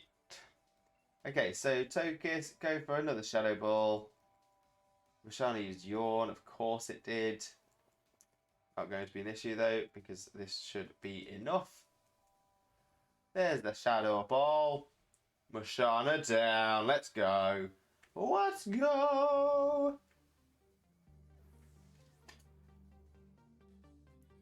Fantabulous.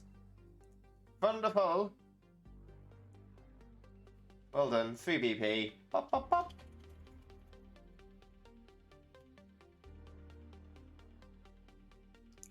Oh yeah, Tyler. Xena's like she popped in chat. Xena's doing Sword.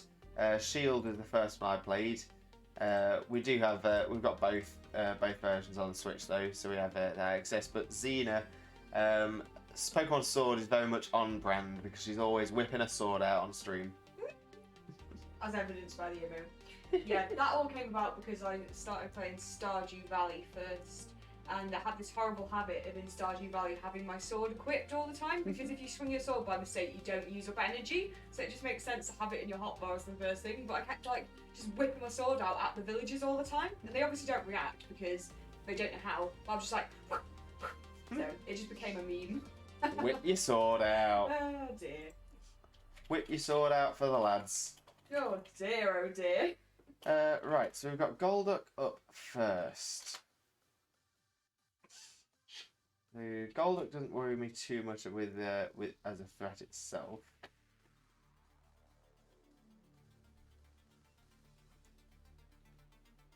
And Whimsicott does not want to be switched in at only 15 HP. So let's go straight in with a Dynamax and with a Max Airstream. Get the speed boost.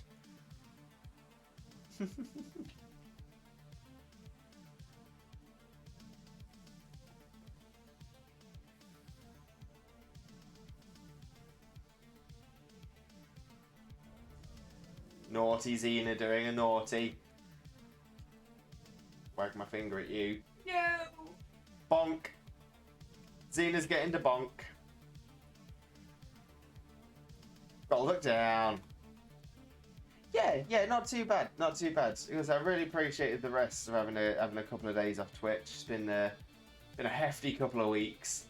But yeah, I'm doing quite well. I'm gonna say on the Sword and Shield side of things, I'm gonna say totally completed the games, completed it, mate. And now just really enjoying the post game. Oh, Togekiss, throw a Max Phantasm out of that Golurk. But yeah, essentially all good. So my plans with Sword and Shield are to get more Pokemon bred and trained up, and then I want to try and get see if I can get some more shinies as well, and do some more battles, both viewers and online. Tyler, 100%. Yeah, let us know what games you got. So I'm glad. Just needed time to chill, which is what we all need. Yeah, totally with you on that one. Need to learn how to take time for ourselves, don't we? Which can be a little tough to do sometimes. But thankfully, I've got some wonderful people around me. Obviously, the incredible Xena and the Twitch fam as well. Hello, see your hand. As well as the Twitch fam. Arcadian Lights have been nothing but supportive, so fantastic. I'm wondering whether I should move the Arcadian Lights logo on this page as well, because it's just where the chat is. I think it's alright. Yeah, I think I'd prefer to have it over on the other side though. Fair enough. So I'll just move that whilst I'm here.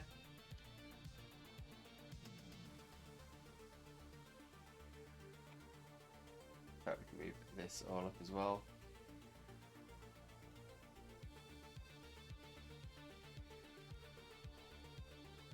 Out to there.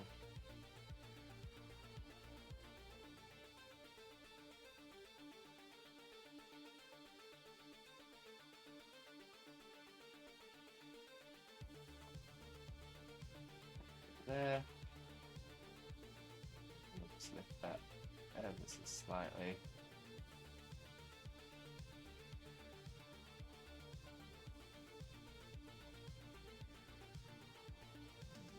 I think that's alright. Yeah, that's good. Okay, so against Blissey, the special defensive tank.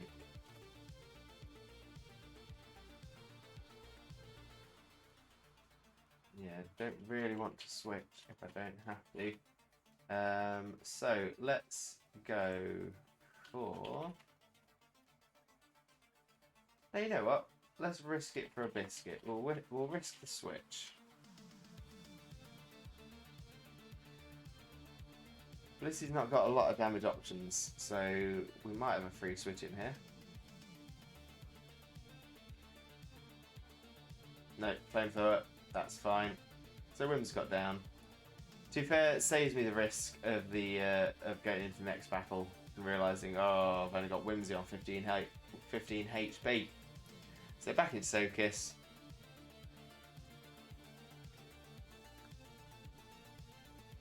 Oh, Tyler, Pokemon Sword, Pokemon Shield, Zelda Breath of the Wild, Mario Kart 8 Deluxe, Luigi's Mansion 3, and Super Mario Odyssey. Great selection of games. And say I've only got Sword and Shield on this one.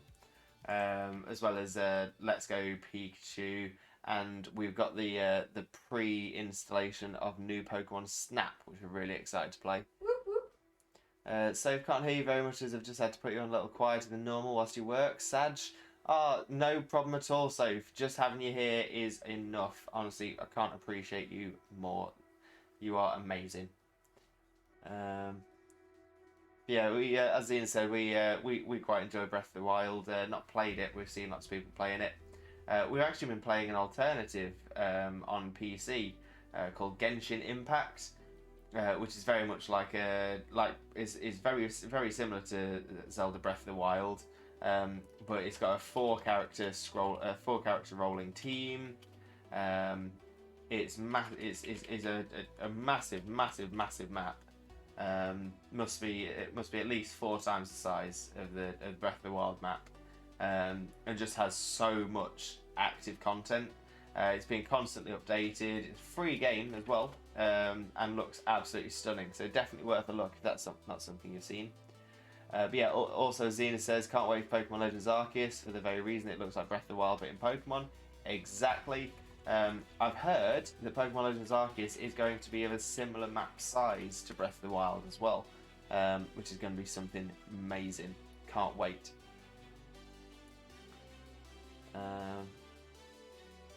Oh. Genshin is beautiful. Oh, Dragol plays Genshin. Awesome. Yeah, definitely give Genshin Impact a look. It is an incredible game. We've had so much fun on it. Oh, it's beautiful. Like, for a free game, don't get me wrong, there's obviously in-game purchases you can do if you want to, but you don't have to. Yeah, I mean, when it comes to it, say for example, because you have a way of getting the main way of getting new characters is by paying for them. But you can do this thing called wishes. And wishes you can use using in-game currency, so you don't have to pay at all. But even then, you could very easily play the game using only the 4 characters you are given at the very start. You will get given a couple of others through the story as well, but the 4 that you start with, you could easily complete the game with. It's so well balanced. And JoJo, thanks for popping in. Hope you're well. Viking, how's the games going, buddy? Just blow dry my hair, even though I don't have any compared to you because I'm such a Vi queen. Viking, I bet you're looking fabulous. Yeah, not going too bad. I'm gonna say we hit 5 consecutive battles on the restricted battle system, and now we're just attempting it again with the fairy team. Hoping to beat 5. That's the plan. There we're doing some viewer/online battles. JoJo's just having some dinner. Amazing. Some fried rice and a salad. Jealous. And Xena's going to grab some lunch in a moment as well.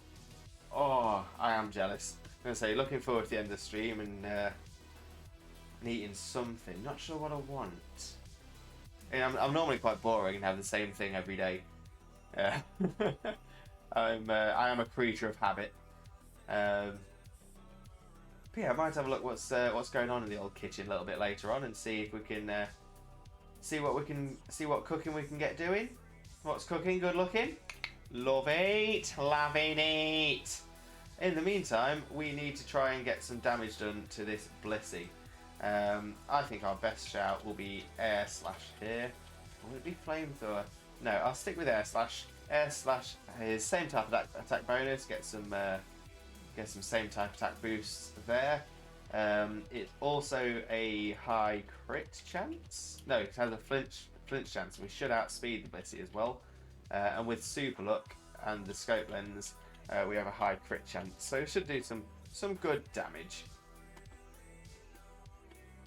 Ooh, that looks to me, even with a crit, to be about a 5 to 6 hit KO. And I think it's the best option we've got. The only other thing I can think of is Flamethrower and hope for a burn. But this Blissey definitely seems to be using special attacking moves that used Flamethrower earlier.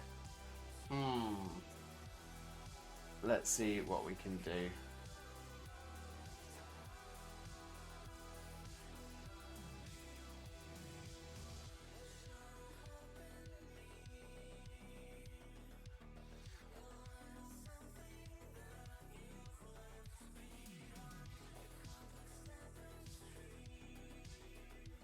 So just rearranging the old streaming software as well, so I can make sure I can see everything properly. Okay.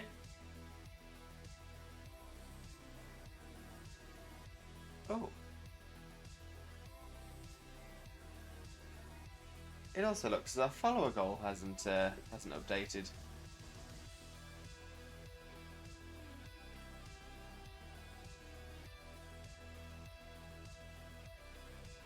It hasn't. We should be on 107, bringing us even closer to our next sub goal.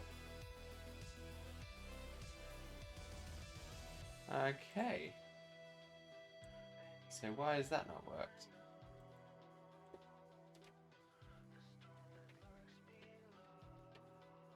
Let's have a quick look at that.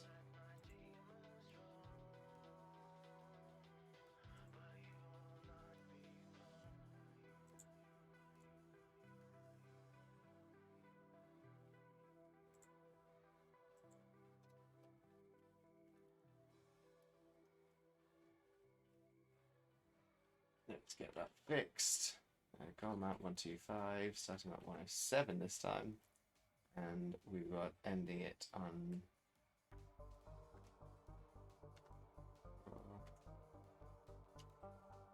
805, 11, 2021.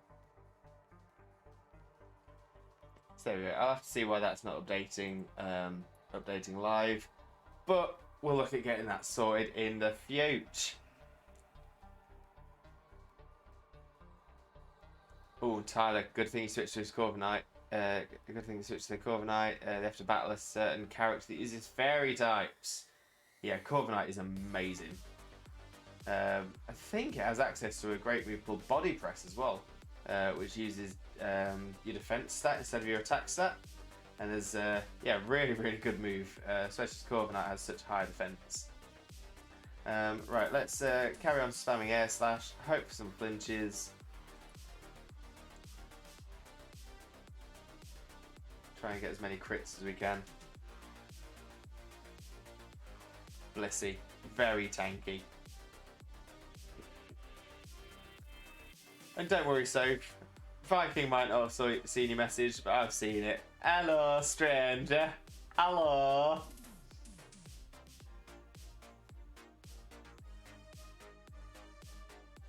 Alright, get another air slash going. Pop, pop, pop.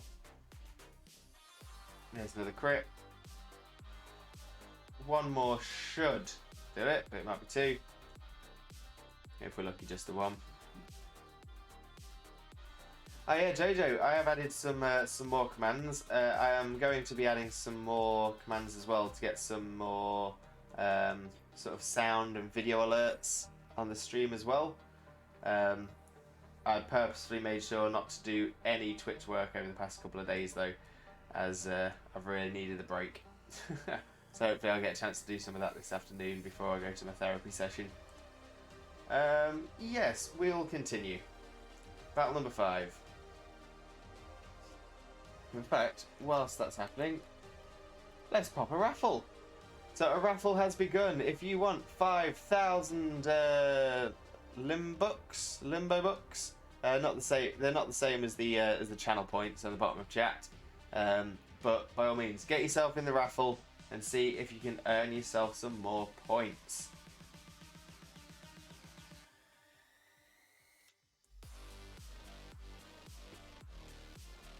All you need to do is type !join in the chat and you have joined the raffle. It doesn't cost you anything and just gives you an opportunity to win 5,000 points. Very nice. Oh, Tyler's joining in as well. Love to see it. JJ's throwing a gamble around. We will... Oh! Revengist! Thank you very much for the follow. Heard it this time, which is good. And the follower goal updated as well. Perfect, perfect. So we are getting even closer to our next follower goal of 125 followers. 125 followers will mean I will do an entire stream with my lovely long hair put up in pigtails. Zena's already said that she's going to that she wants to braid them. Exciting times. But yeah, so as soon as we hit 125 followers, I'll be doing the following stream with massive pigtails, braided pigtails. Yep. I'm going to look super masculine. Like that's ever mattered to me. Oh dear. Yeah, Lewis in pigtails? I'm in. It's I would say I'm gonna put my hair in pigtails, and the one thing it's going to do is really upset my grandma. Lovely the flower crown. Thank you very much. It's much like the flower crown I had when I was a little baby, so it matches the whole baby outfit that I'm going for today. Got my baby grow, my baby crown, baby flower crown, baby Twitch Jesus, baby beard. Very baby. I'm baby. I'm baby. Nobody puts baby in the corner, but I'm baby. Okay, Steelix can be a tough one. Hopefully Max Flare will be enough. Fire power! Steelix down in one. Let's go! Come on. Let's go. Let's go. Let's have another. What I was going to say, another swig of drink. But I've only got a dribble left. Alright, so Mian Xiao's up next. And I think a Max Airstream will do us lovely. Oh, I didn't want the fake out though. That being said, you can't flinch a Dynamax Pokemon. Haha!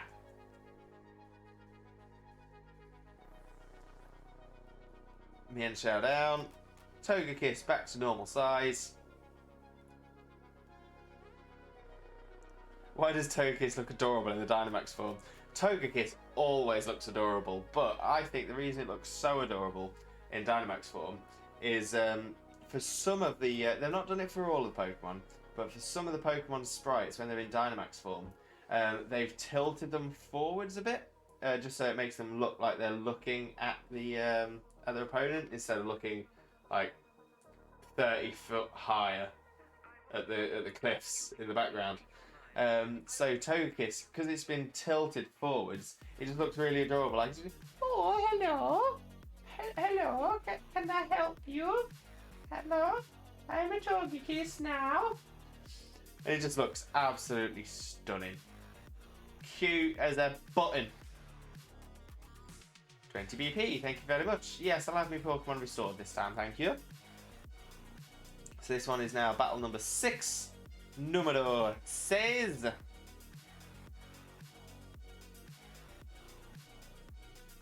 And we've got a Kangaskhan lead. Primarina, are you okay with a Kangaskhan? I believe you would be. Yeah, I can say not seeing any better options. Oh, Jojalyn, no! You lost every single one of your 6,410 points. Oh dear. F's in the chat.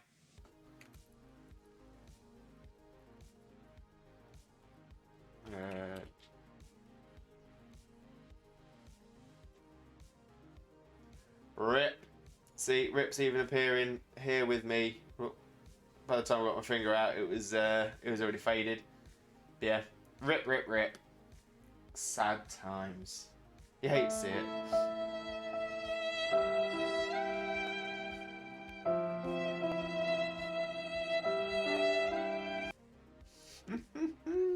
Rip.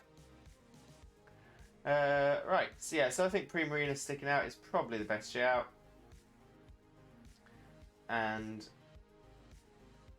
I'm thinking, let's just go for a Choice Specs boosted Moonblast.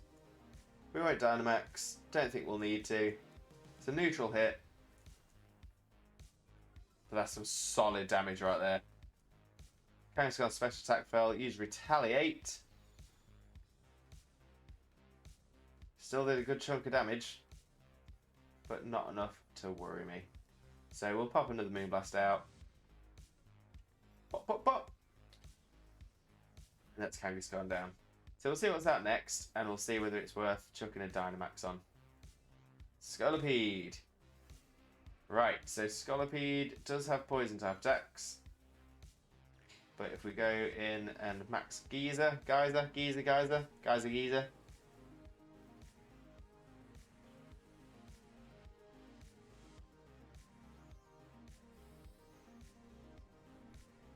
I really do think it depends on whereabouts you're from in the world as to how you pronounce Geyser or Geyser.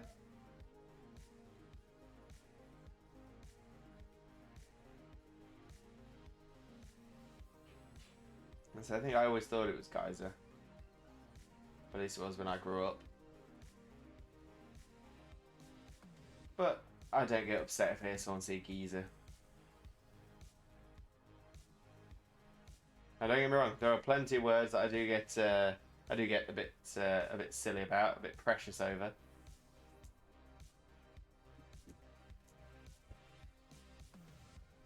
But Geyser and Geyser isn't one of them. Okay, melodic. Let's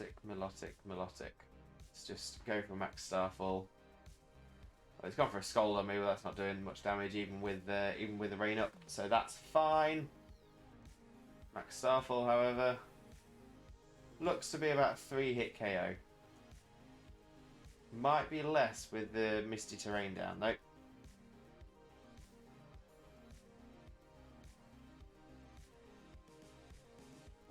It's also got leftovers. Yeah, I'm gonna guess this will be a 3-hit.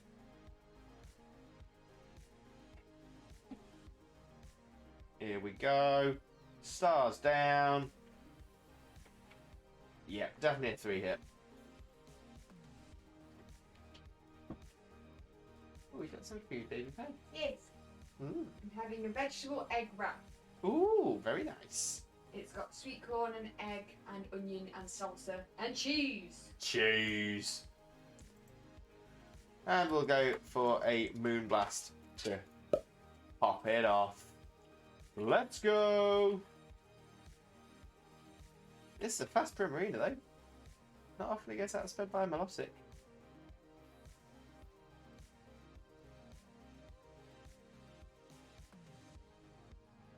Right, so that didn't go too badly.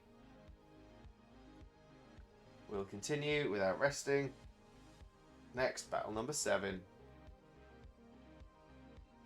Go!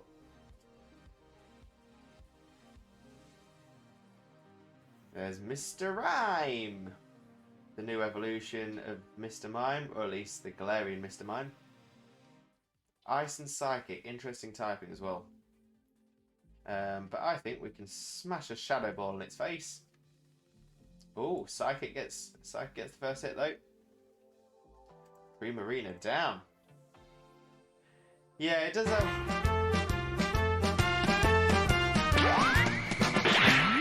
I've got a lovely bunch of Dragon Balls. Do-do-do-do-do. Here they are all sitting in a bunch. Do-do-do-do. 1 star, 2 star, all as big as my head. Give them a toss, I'm landing across the tower. Vegeta wins. Bye-bye. Oh, without a doubt, that is my favourite alert you can redeem. Favourite redeemable alert, that one. Okay, so let's go on to... Are we going Togekiss or Whimsicott? Togekiss or Whimsicott? Okay, it's Mr. Rhyme. Togekiss, I think, is going to be our best shout here. Vegeta's your all-time favourite character. Yeah, so from the Dragon Ball universe, Vegeta is probably one of my favourite characters, but only from Dragon Ball Z Abridged, which is where that sound alert comes from. By all means, if anyone in the chat is a fan of Dragon Ball Z.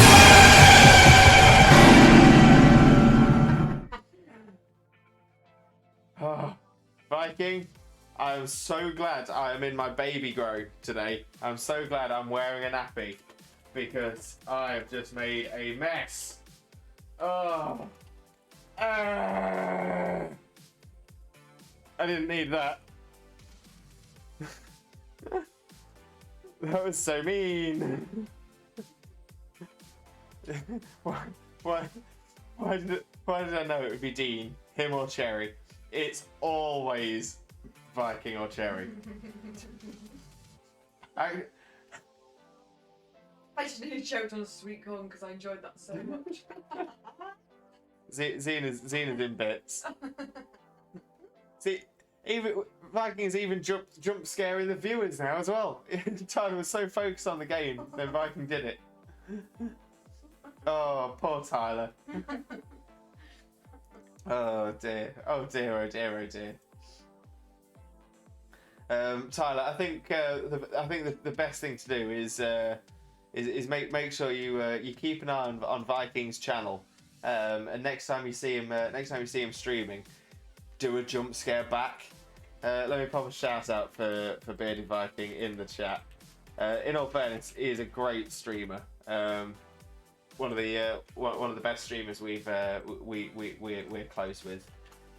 Viking has great things on his channel, but 100%, you get yourself followed and you get yourself throwing a jump scare onto Bearded Viking. I'm planning on doing it as well. I'm going to sneak onto one of his streams when he's not ready for it, and I'm going to I'll do a jump scare to him and see how he likes it.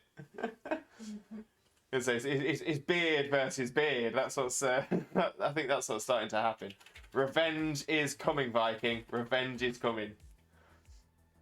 Yeah, I'm gonna say don't thank me yet, Viking. Thank me when the jump scares start dropping.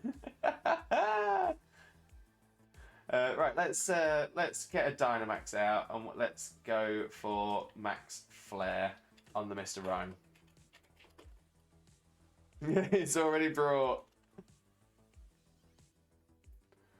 Viking, you will never be ready.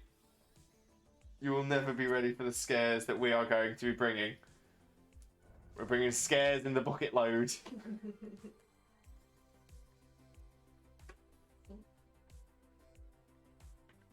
Oh, smelling all that food has got me really peckish. Oh, I'm sorry. That's alright.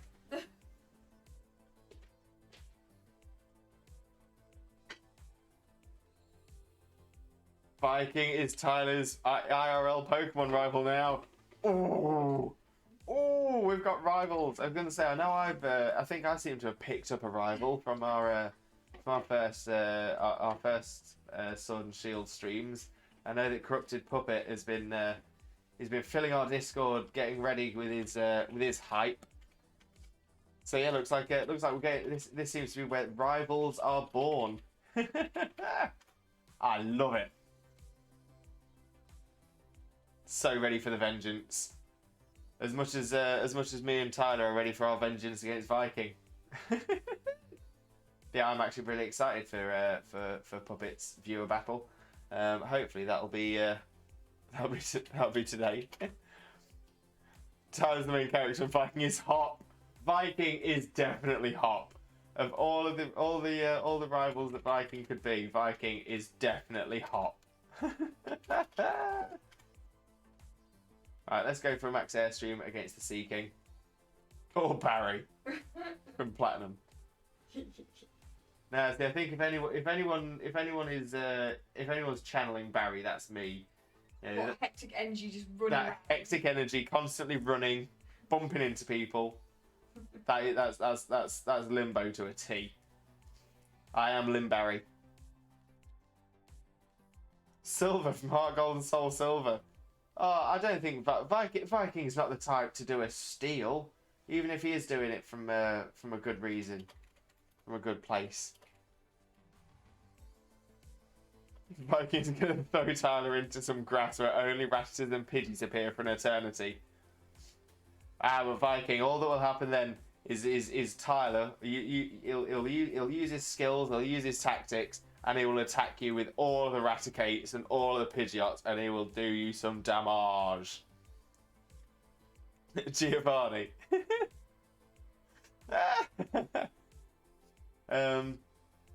I mean, Giovanni was never a rival though. He was a team leader. He's been multiple team leaders now, and I can't imagine that Viking would give up after being beaten once by a 10-year-old. Viking, far too tenacious.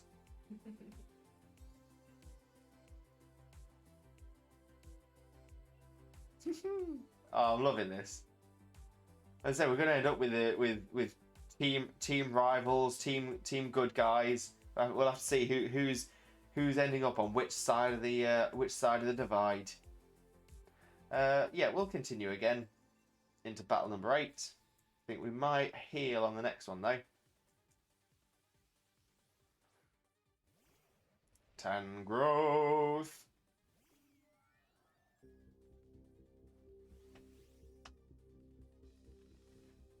Ten years old scare me. 10-year-olds scare me too. Second IRL rival, Limbo Lewis, right here. All right then, Tyler, you've picked us. So I'm guessing. I'm just trying to think. What would be? Because there's definitely been. There definitely has been. So yeah. So in fact, yeah. Oh, I'm liking that. If Viking is hot, is Limbo Leon? Get the Charizard hand symbol out. That's what I'm liking. I was going to say otherwise we'd have to rejig it, and then I would be Barry from Generation 4 from the Platinum, Diamond, Pearl, and Platinum, and then Viking could be the other rival, Bianca. Viking does strike me as a bit of a Bianca. Is that what Barry? I'm trying to remember now. I think you're right. Barry's the blonde. Yeah, and Bianca's the one that's in red, right? With the brown hair. Yeah. Yeah. She's really annoying. Pushes you around a lot. Yeah.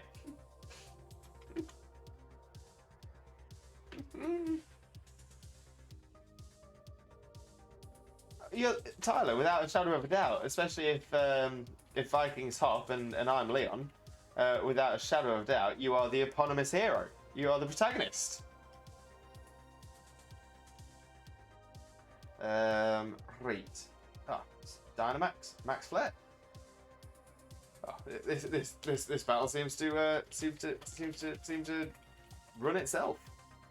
Tyler is Marnie. Oh, I love that. I say Marnie is one of my favourite characters from Sword and Shield. She's really, really well fleshed out.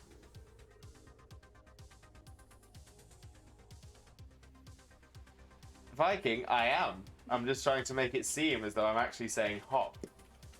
My accent is so weird. Why can I not pronounce my T's? Hop. Hop, hop, hop. Bearded Viking is hop.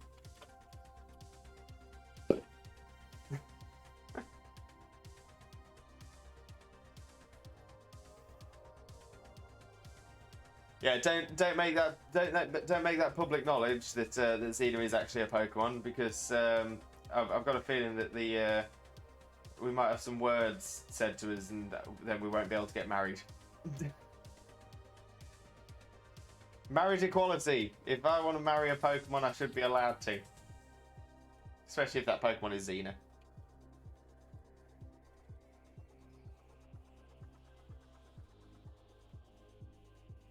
Scraggy! I like that. I don't mind being scraggy at all. So I'll have to start wearing more hoodies rather than baby grows. Need to get some more. Need to get scraggy with really long hair. That's why I normally go for Suicune. Suicune is my spirit animal. Xenomon sounds like Cinnamon. See, but the thing is, you're now sounding more like a Digimon. All the Digimons have names ending in Mon. I know that. See, I'm quite happy with both franchises, but I do know that it creates a massive split. Some people are Pokemon and Pokemon all the way, and won't touch Digimon at all. Some people go the other way. Digimon and Pokemon is lame. But no, I think both are pretty cool. Right, let's go for Max Starfall on the Lycanroc.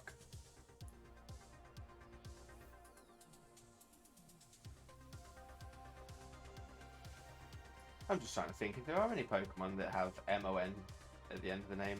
I don't think there is. There might be. Same case, there might not be. Nothing's springing to mind. Now that Viking said, like cinnamon, all I can think about now, and you know what I'm about to say, is all I can think about is Sinon from Sword Art Online, because I keep calling her Cinnamon by mistake. Good old Sinon. What a badass. Yeah, Viking. I was always a Pokemon kid. I enjoyed this. I enjoyed the Digimon series as a kid, and there was a couple of Digimon games that came out that were pretty solid. There was one I remember having, which was a handheld toy that had a barcode scanner on it, and you could scan barcodes in these special cards, and that would give you Digimon on your little on the toy. I loved that to bits. I did. Did you hear they brought Gary back to the Pokemon series? Yes.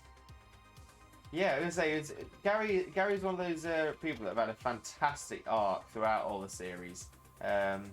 Obviously, Gary appeared, well, at least, or Blue appeared in the in Ultra Sun and Ultra Moon.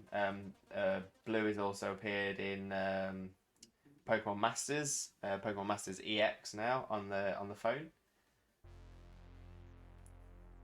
Let's just go for a Shadow Ball. But yeah, they definitely know who their strong characters are to work with through the Pokemon Company. That's no lie.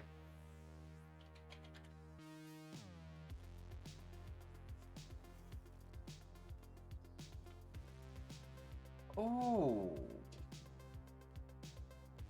Viking, you might actually be right there.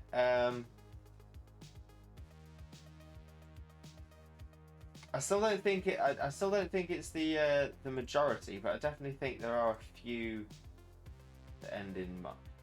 No, I was thinking of Charizard. Charizard, I think, is called Lizardon in German. Although that might be Charmander. Yeah, one of them.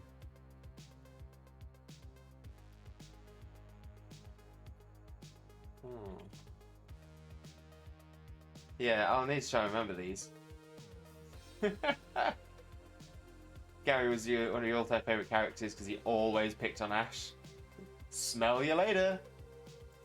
Wowsy.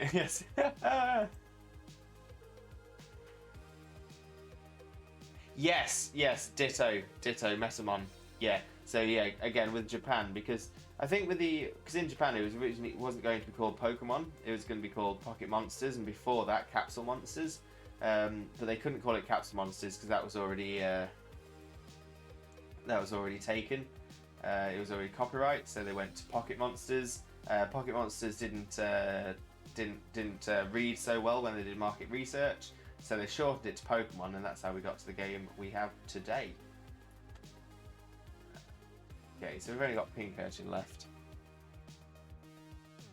But yeah, I think so because of that, a lot of the Japanese Pokemon have Mon at the end of the names to fit in with the monster shortening. A few of them stay the same though from Japan. Pikachu has always been Pikachu no matter where you go. Oh, Tyler's got an idea about what gym leader everyone is from the game based on the chat. I'm excited. See, there's a part of me that thinks I might be Piers, purely because of the long hair, but the positive energy, not so much. Maybe I'd actually be Opal. I wouldn't mind being Opal because I'm old.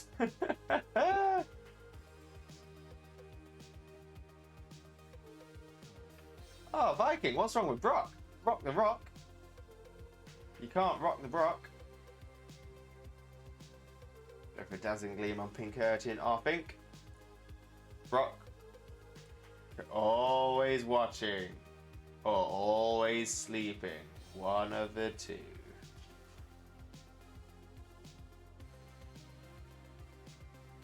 Tyler's Gordy. I'm Piers, happy with Piers. Get my rocking hair out, love it. Xena is Nessa. Oh, I like that. I don't know who she is because she's in Sword, right?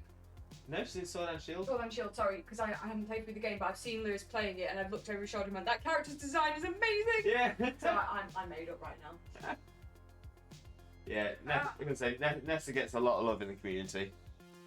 Viking is Alistair. Alistair is the ghost type gym leader, if I remember correctly. Ooh. Because I've done with the mask. Alistair is definitely Viking when he was in his emo days in school. I've seen the pictures, mate. I've seen Actually, them yeah. Yeah, Viking is Alistair.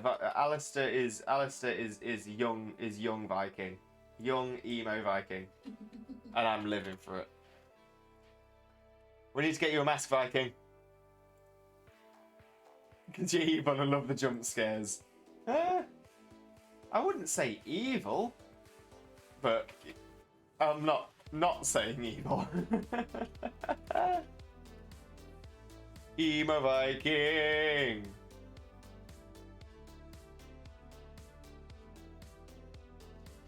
One-bearded Viking, emo in disguise.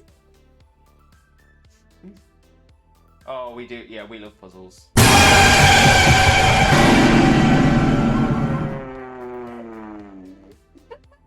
Wait, was that you following through?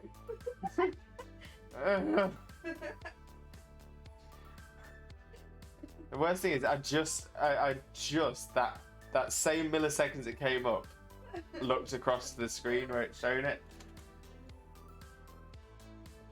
but it didn't do anything. It didn't help. Oh,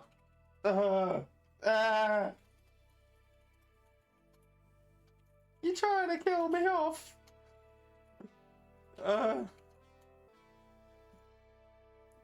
Soap got jump scared.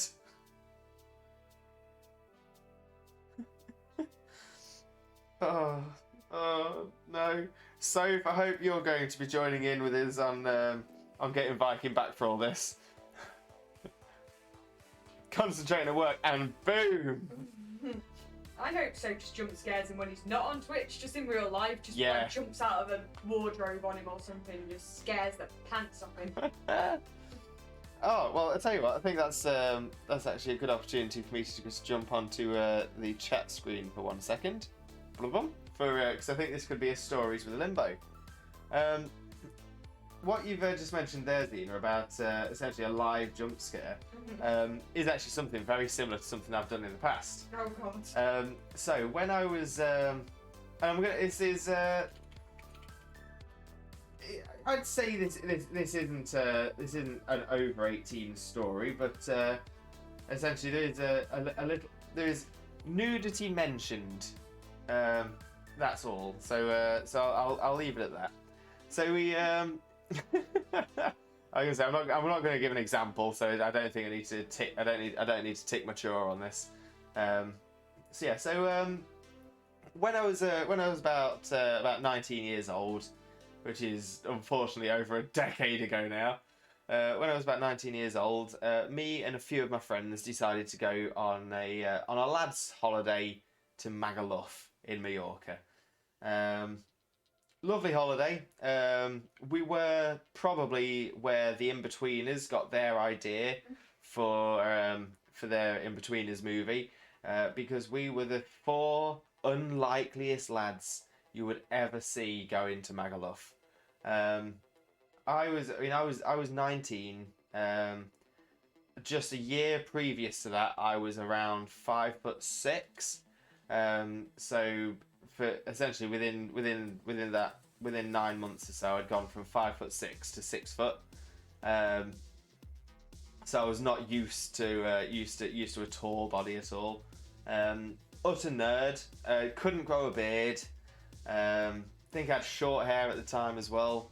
So yeah, I was probably the coolest to look at without blowing my own horn there, and that's really saying something, because I was nerd cubed 100%.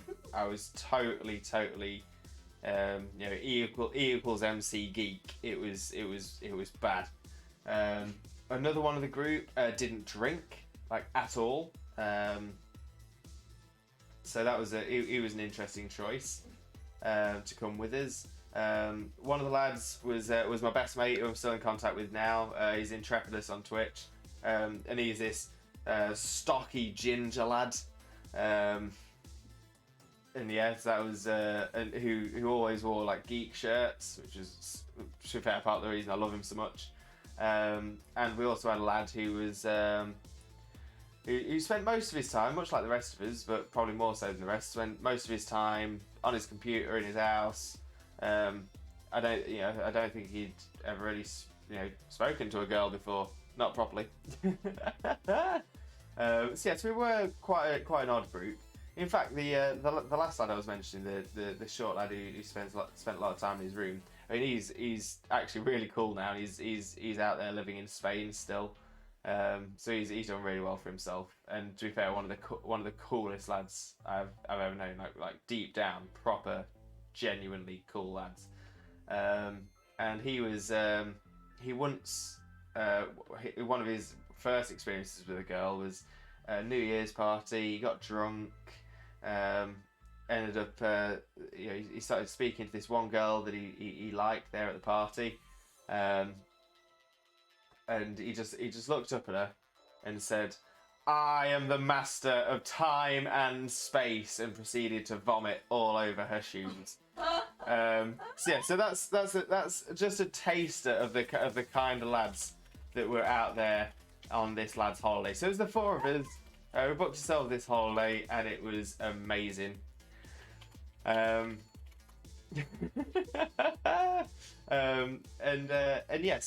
whilst we were there, we decided to play little pranks on each other. And we had 2 rooms, 2 sharing in each, and the lad who I was actually just talking about, the one who's turned out to be a genuinely cool lad, is living in Spain and vomited over the girl's shoes after calling himself the master of time and space. He had got himself into the shower. We thought, this is a perfect opportunity to have a little bit of fun. So whilst he was in the shower, we decided to remove all of his clothing out of the room, so he didn't have a lot of options. We then broke into the shower, into the shower room, took his towel, took his clothing, and all that as well. So he had nothing to cover himself with, and all of this stuff all got moved into into our other room.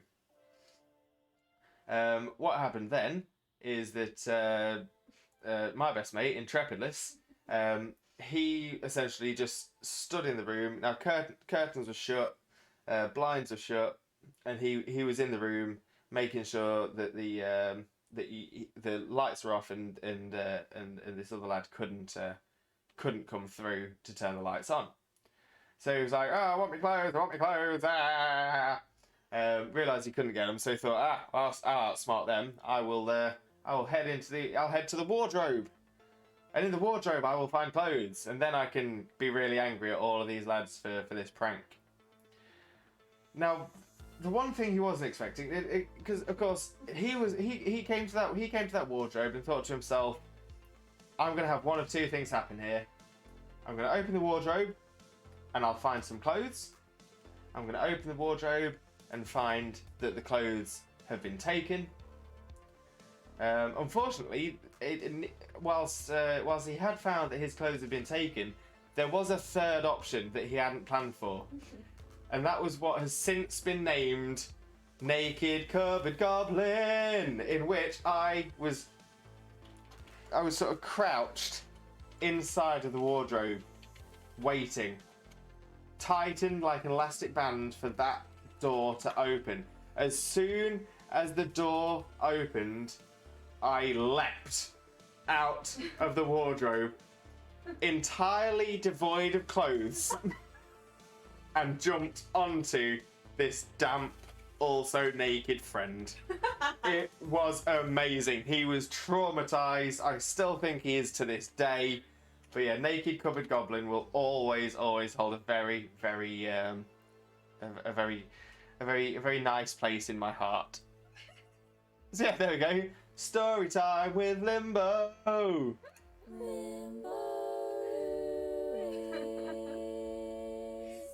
And don't worry, I have got plenty of those.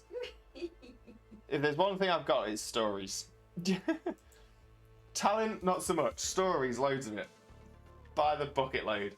So yeah, we'll carry on with the restricted battles. I'm thinking once I've tapped out of these battles, I'm going to take a break to get a quick bit of munch, and then we'll do some viewer battles to end this stream. Yeah, I hope you all enjoyed the Naked Cupboard Goblin story. I think, to be fair, more than anything, the thing that terrified him most, like I said, I couldn't grow any facial hair until I was about 24. I was only a wee babby 19 at the time. So I think the scariest thing was just seeing in the half darkness,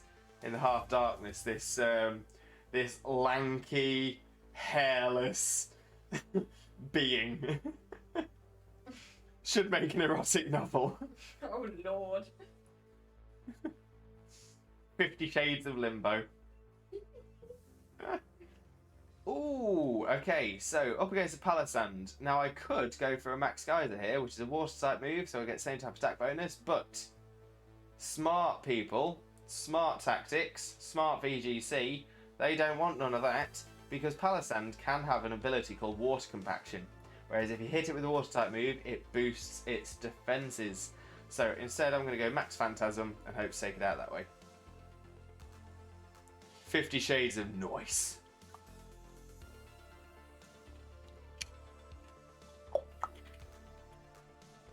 Now I can do the click, but I can never do the click as well as that guy can. Nice. Nice. Nice. Although one little trick I've got, I suppose I can do this one real quick as well. Let's go back. I was just chatting for a second, and I'm going to turn off all of the sounds so you can hopefully hear this. But I've got a bit of a talent, whereas I can make it sound like water dripping.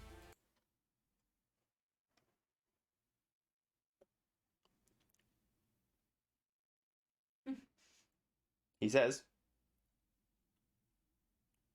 Oh.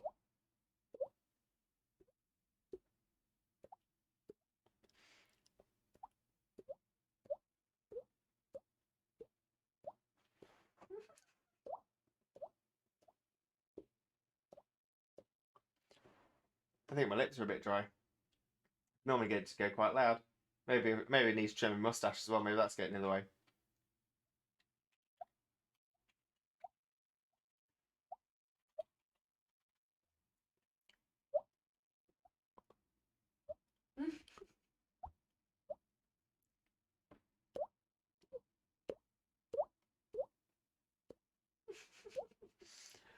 Tell you what, top quality content here. Always the best content here on the Limbo Lewis channel. That sounds like sparkling water, not water. Try harder. I always get the two mixed up. I was gonna say it's actually that what you're hearing wasn't sparkling water. It was actually Indian tonic water. Not just by Schweppes. Other Indian tonic waters are available.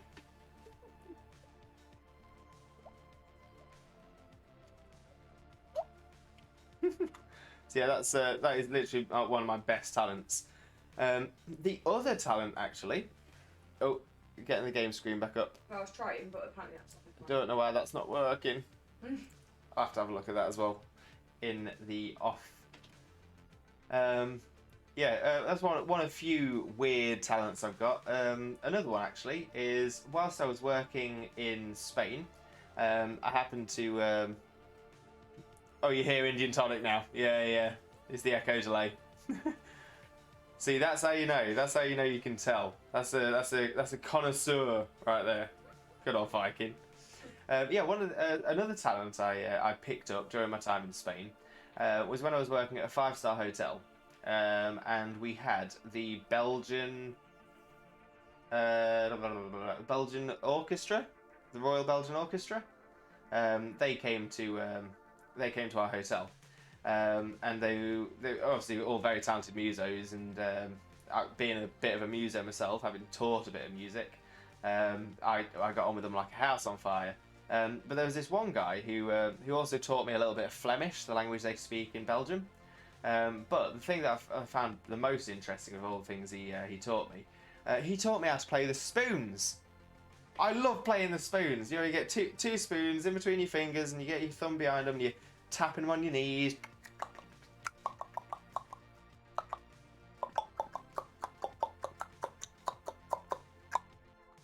Obviously, it doesn't sound like that. It sounds like spoons stacking together rather than the fat tongue bouncing around. But you get what I mean. So yeah, so the spoon's one of the many instruments I can play.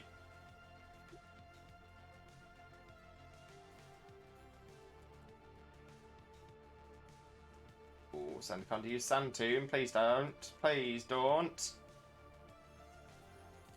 Hailstorm! Those are some big balls of hail. Goodness gracious, great balls of hail! Well, that was weird, because that was exactly what I was just thinking. And this is why we're getting married. We're in sync, baby. That's what it is.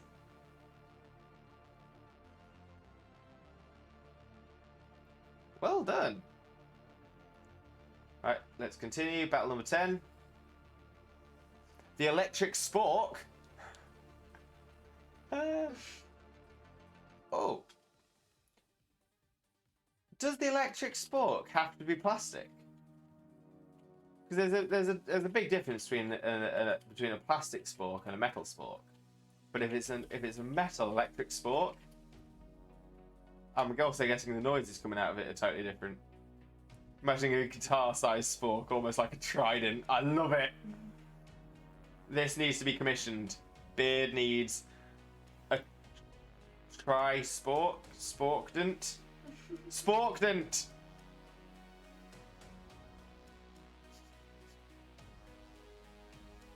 Like Aquaman, but Spackaman. Oh, we can go for a Dynamax Moonblast here, I think. Oh, actually, we can just go for a regular Moonblast, I think. The depth of this conversation. Yeah, we talk about the important things here on this channel. We've tried to make a difference. Just making the world a better place. By showing as much cleavage off as possible. Baby cleavage. Baby cleavage is best cleavage. Oh lord, don't say things like that on the internet. Rhyperior, you can take a Max Geyser to the face. Oopa, oopa, oopa, oh.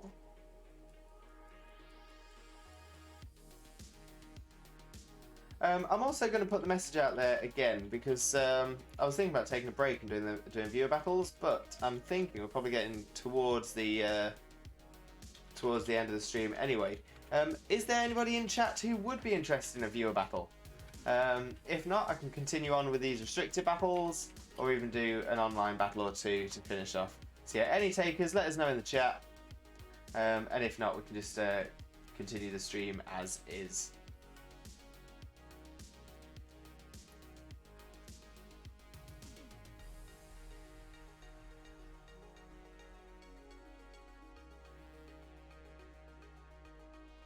Oh, there go the choice specs. But it doesn't matter. Salazzle's down. I would have had the game, but the missus owns my Switch now. No problem, Viking. No problem, Tyler. I'm going to say there's going to be plenty of opportunities in the future for us to give it a go anyway. So not a problem at all. Not a problem. So yeah, I guess we'll just continue sparring. And see what time we've got come the end of these. Well, essentially when I lose these. Yeah, I'm actually really looking forward to taking Tyler on. Because the team he's used just for the story seems incredible. That's going to be nice and exciting. Let's go for Ice Beam. And Viking, well, when you get the game, when you get the opportunity, when you can hopefully pry it out of Sophie's sleeping hands, you can then you can then grab hold of it, try and get a team together, and get your bottom handed to you by Limbo. That's what'll happen. Xeno, triple dare to look up my favourite Pokemon in this game. Triple dare? Duraludon. Duraludon is a great Pokemon. There's a, I think it's something you might be able to get access to now you're in the wild area. That's quite an interesting thing about the wild area in Sword and Shield. It opens it up, so you get a wide range of Pokemon available to you at a much earlier point than you normally would, which I've always thought was quite cool. Okay, so we've got Comfey out now. I'm thinking we'll Dynamax it, and we will go for a Max Geezer.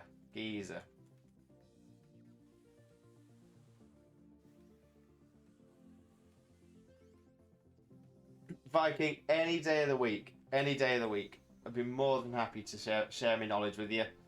Now, the problem is I've probably got too much knowledge. I've got too much to show you. So I'll bore you to absolute tears before you ever get round to battling me. But yeah, I am more than happy to share my experience, help you build an awesome team, train you up to be possibly even the next Pokemon Master.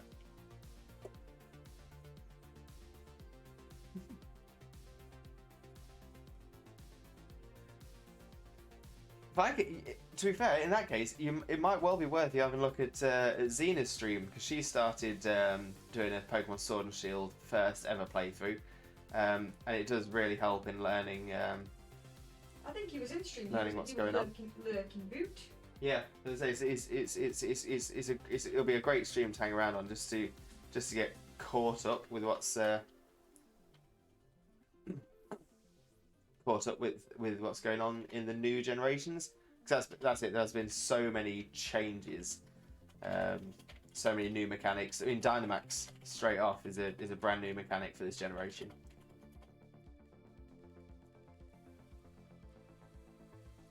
Never feel sorry about the self-promo, baby. You're more than welcome in popping your name up in here.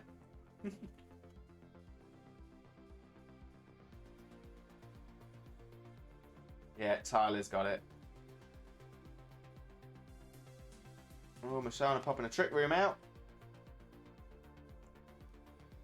Oh dear. It's healing itself pretty well as well.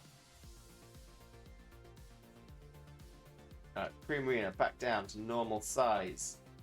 We'll Shadow Ball the Mashana. Oh no, still stuck on Ice Beam, of course. Oh, you know, I think we can just spam Ice Beam. I think we should still be fine. Popped Psychic Terrain out there, no bother.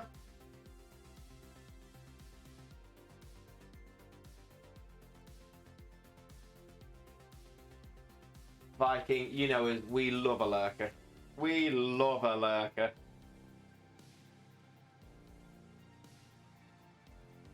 Oh, come for yawn, please don't. Yeah, and to be fair, I totally get you as well, Viking. I'm finding it hard at the minute to get through to as many of the streams as I'd like to. I tried doing the multi-Twitch thing the other day. I find it hard enough to focus on one thing, never mind multiple. But yeah, I always appreciate a good lurk.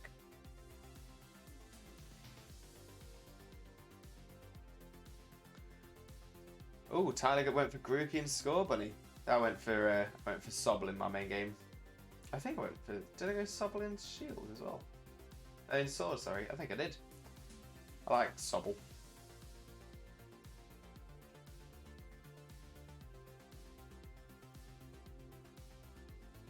Kind of feel sorry for Sobble in both your games because you end up with one of the brothers.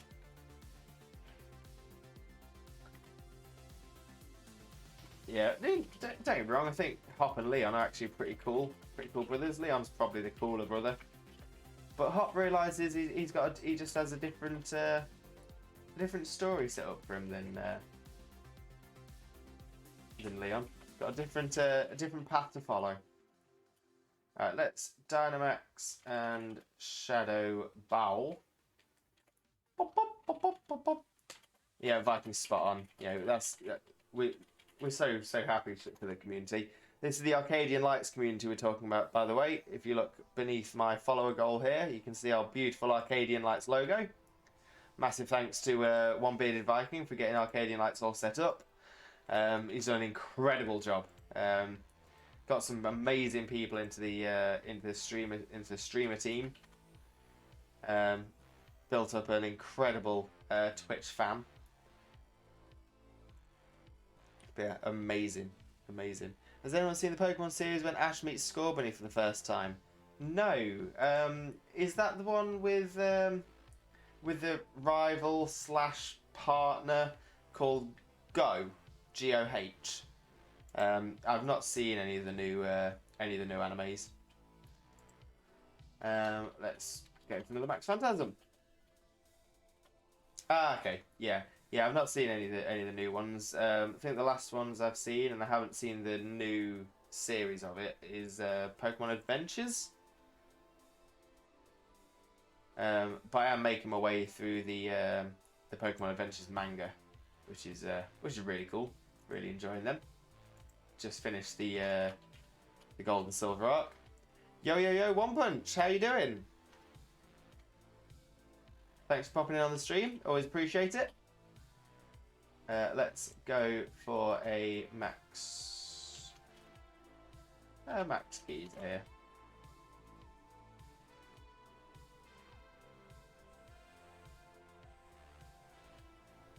Slurpuff survives by the skin of its teeth. Oh no, One Punch. I'd actually really like to get the new, the new Smash game, the most recent Smash game. I think it's Smash Bros. Ultimate, I think is the most recent. Came out a little while ago now, but I've always loved the Smash games.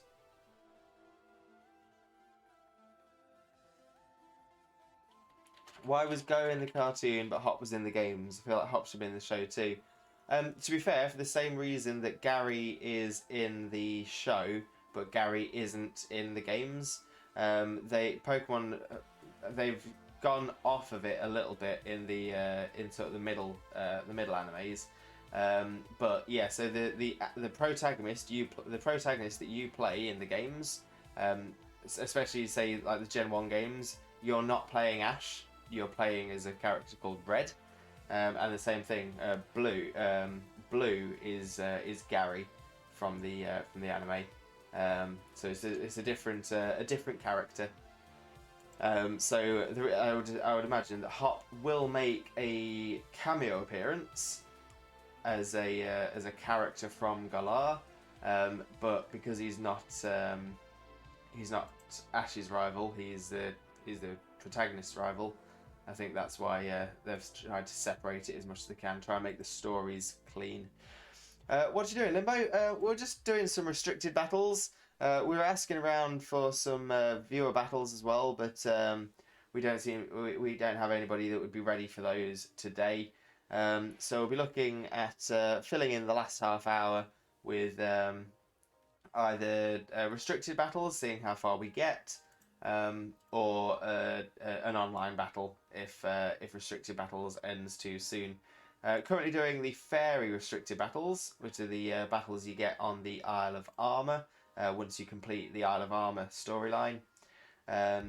Restricted battles means you can only use 3 Pokemon. They must all share a type. So I've done this the fairy type restricted battle. Currently using Primarina, using Whimsicott, and we've got Togekiss for my fairy team. And the way it works as well is you take on trainers one after another, and you only have the opportunity to heal twice. So you can heal at one point between battles, you can heal at a second point between battles, and then that's it. And then it's just a matter of seeing how far in you can get, how many battles you can win consecutively. Right, so let's go for Shadow Ball on the Slurpuff. Take it out. Yeah, no worries at all, One Punch. I was gonna say, thanks for popping in. Always appreciate seeing your name pop up in chat. And I suppose we'll just Shadow Ball on the Whiscash as well. Whiscash uses Earthquake, gonna do some good damage. Yeah, takes the Primarina out. Could have seen that coming. So now let's go into Whimsicott. Pop an energy ball out there. Oh, didn't want to fall into that sticky web though. I'm just double checking. If someone did want a viewer battle, it wouldn't be completely off the cards at this moment, would it? No. No? So One Punch, if you were looking for a battle, I don't know if you were or not, based on your sheesh, or whether you wanted to go back to Smash, but if you do want a battle, do let us Limbo know, and we can definitely squeeze one in. Yeah, I was gonna say always happy to take an invite. So if anyone is still interested in viewer battles, like I said, pop your name in the chat. All I was saying is that as it stands at the moment, we don't have any viewer battles queued up. Tyler, no problem at all. Looking forward to seeing you again next time, Tyler. I hope you have a great day, or night, or evening, or morning, depending on where you are in the world. But yeah, I hope you enjoy yourself, and thank you so much for popping in the chat and keeping us entertained. Always love having you about. Right, on to battle 13.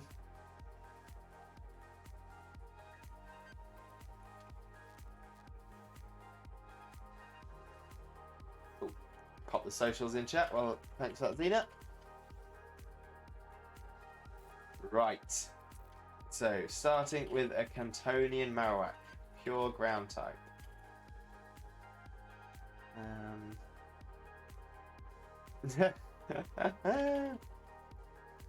Viking's got himself a rival in Tyler, I'm telling you. So we could Dynamax and just try and power through it. Or we can switch into Whimsy. I'm thinking we switch into Whimsy. Jump scare rivalry is on.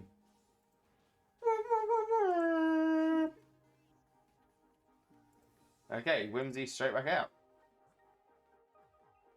Back into Togekiss.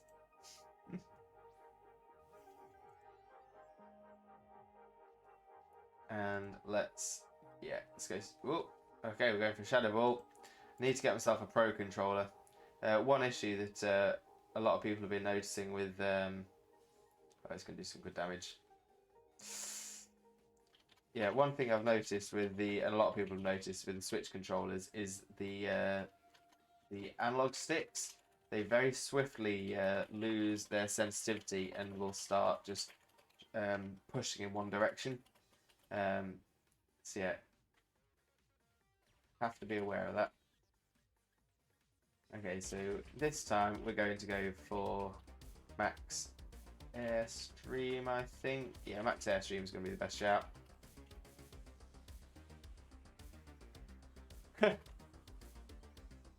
Viking, I don't think you understand quite how serious business this is.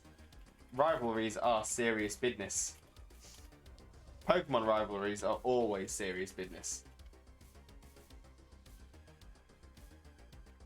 Actually, if it was Viking, I feel like me and you have probably got a mentor-mentee Pokemon connection going on. I feel like I'm not going to go as far as say Professor Oak, but maybe Professor Elm. Maybe I'm your Professor Elm. Okay, we've got Dubwool, the Devil's Muffin. Let's go from Max Starfall this time. Oh, that's a really interesting question. What is your least favourite Pokemon? You're my Master Senpai, Lewis Oak. Oh, interesting enough, when I created a Pixelmon server for myself, Xena, and Intrepidus to play before we started streaming, I actually made an NPC character called Professor Limboke. So, you know, mixing in Limbo and Oak. and use the Professor Oak skin on it. So yeah, so maybe I am. Maybe I am Professor Limboke. Oh, Malamar, can you take a Max Starfall? Oh, is that a Quick Claw? It is. Didn't want to see a Quick Claw. That's Togekiss down. Yeah, what is your least favourite Pokemon? I'm not sure what I'd be able to put as my least favourite Pokemon.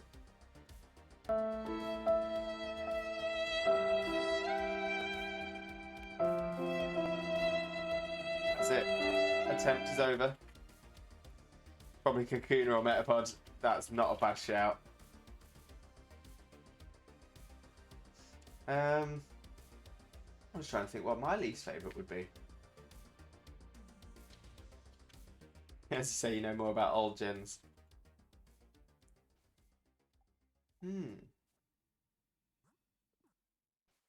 It does make me wonder.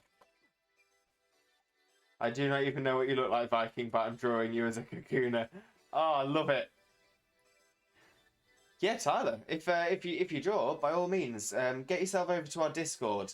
We love seeing fan artwork, and it's a great place to for you to show it off. I believe we have in. We do have an art section. Art section. So yeah, once you've drawn that, pop it in the art section. We would love to see it so much. Just draw a Kakuna with a beard. Done. I don't know. Viking doesn't have like black, shiny, beady eyes, and a little poison, a little poison stinger. I do draw, but I'm 1,000,000% not a professional. You know what? I decided to stay here and watch the stream. Oh, I'm gonna say Tyler. I'm gonna say pretty much everything I do non-professionally.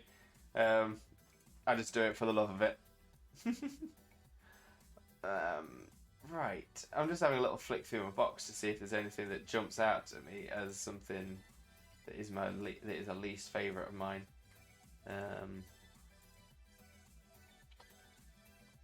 Or whether I get any triggers in my mind.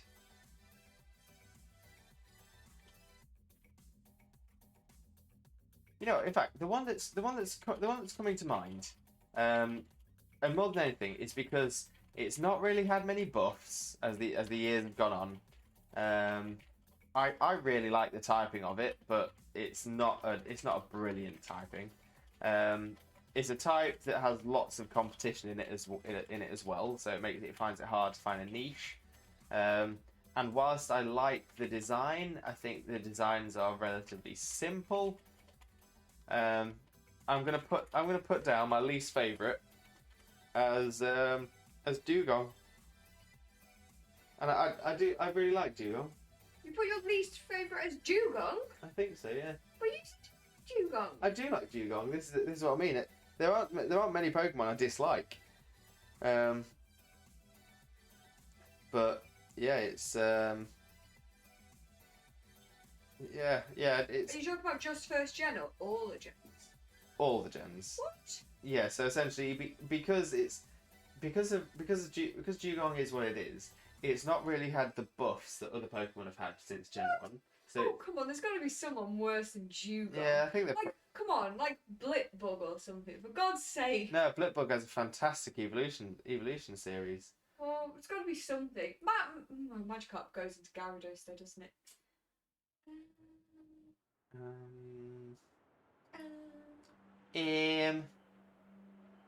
There's got to be like a derpy one that's just like pig derp.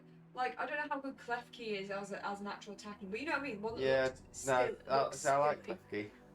See, this is my problem. A lot of the ones that are silly looking actually have a lot of benefits to them. Oh, do you mean Trubbish and Garbodor? Viking?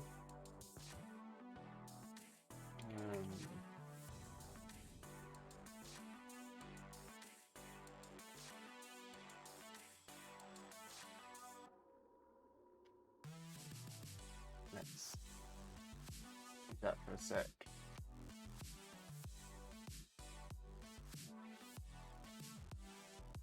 There's that for a sec, and that for a sec.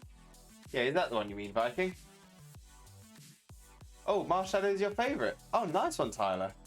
Yeah, I can say I quite like Marshadow. It's got an okay. It's got a pretty interesting typing, being ghost fighting.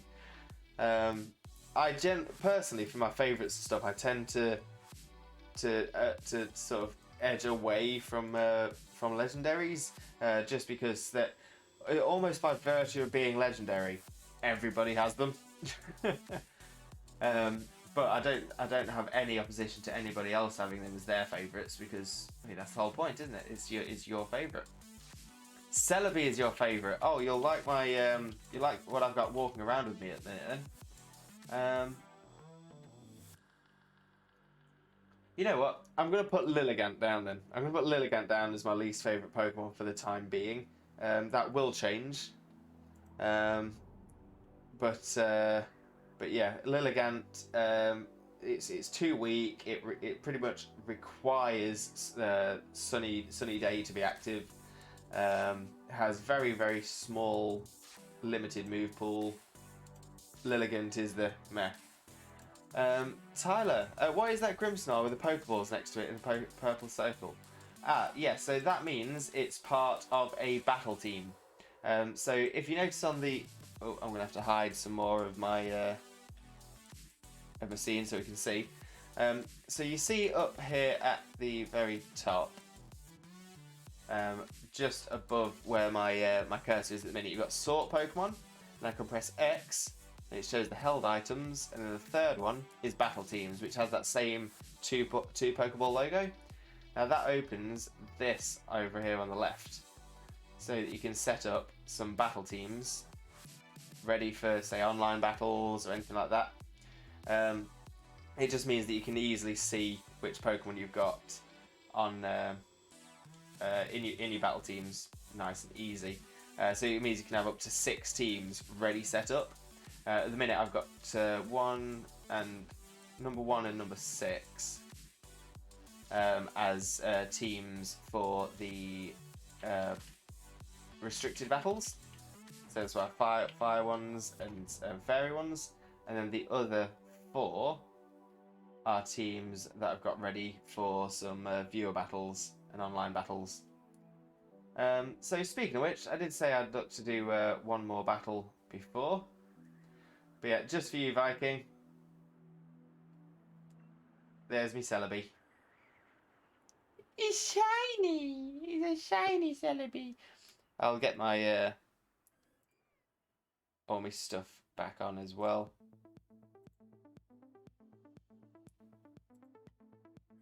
That should be everything. Lovely jubbly. But yeah, I love shiny Celebi. I don't know why, but I mean it was a mythical. I think it was one of the first mythicals I was able to get, like ever in the real games, because I was able to do the Ilex Forest Shrine event. But yeah, loved it. Okay, so yeah, let's go on to the Y battles, and we'll do a link battle, single battle, and we'll just see who pops up. So yeah, just a random battle with a random person. Oh, in fact, it's not going to do that very well if I don't connect to the internet. Going to make it a little bit difficult to connect to anyone. Cancel request. And now connect to el internet. Celebi the Savage. Pink Onion Fairy. Oh, for some reason this just made me think of a really old meme from the early days of the internet called Leek Spin. LEEKSPIN. Had a great song to it as well. I actually might have that as one of my sound alerts. Yeah, I do miss Leek Spin.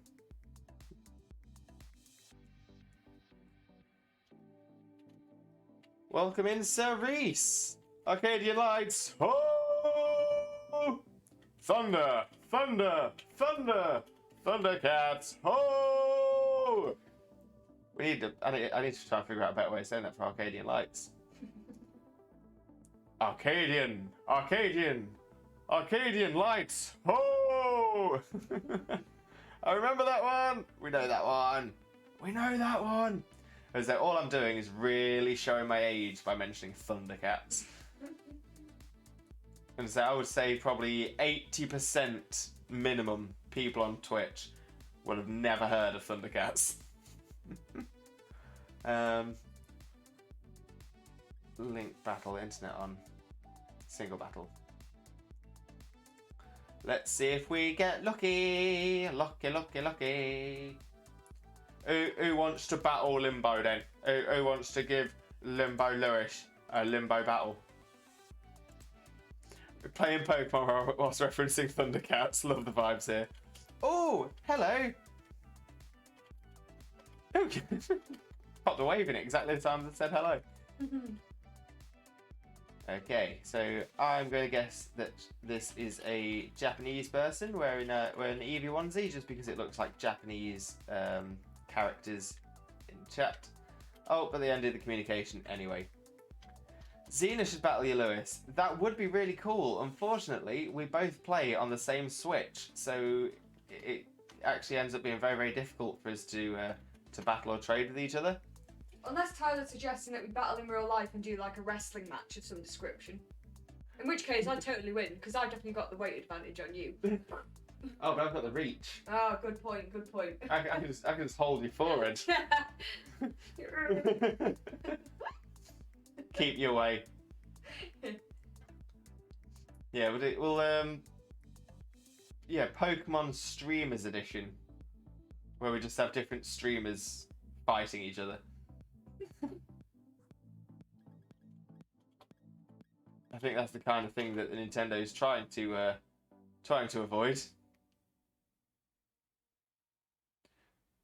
Oh, Cerise is doing well. Super. Waiting to get your brother in the van to his day program, then home, and it's your off day.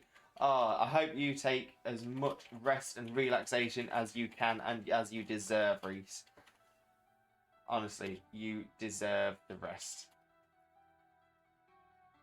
Alright, so let's try a battle again, see if we get anyone this time. An opposing trainer has been found.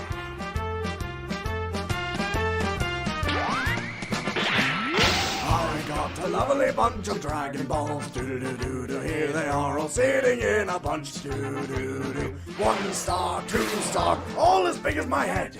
Give them a toss and landed across the tower. Vegeta wins, bye-bye. Oh, that is my favourite redeemable event. I love it. I love it so much. I love it. Oh, amazing. It should be a fun day of shedding Bloth and honouring the all, Daddy. I'm confused. So Reese, what? I'm wondering if Bloth is a typo for cloth. Shedding cloth? Yeah, shedding cloth. You know, taking your clothes off. Oh Lord. Oh, I love that Sharky and Reese both recognise that as a DBZA, a Team 4-star, a Team 4-star reference. I love Team 4-star. I was really sad to find out they weren't carrying on with the DBZ abridged, but yeah, really appreciate that. Oh, and the other one, shedding Bloth and honouring the All Daddy is an Apex Legends reference. Yeah, I know the game Apex Legends, but I've never touched it, never looked on, never even sort of dabbled in the lore, which is something I normally want to do. Single battle, normal rules. That could be lovely.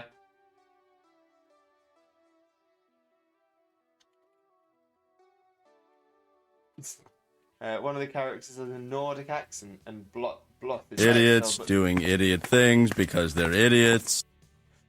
That sounds about right.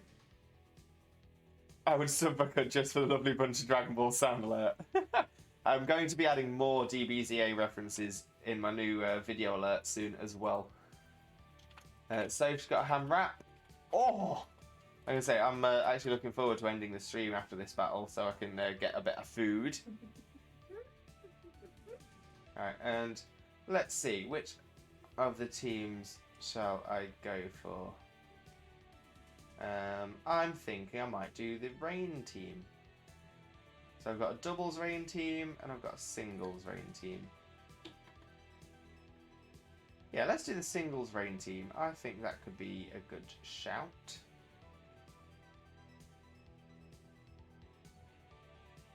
Kind of want to see how this works as well.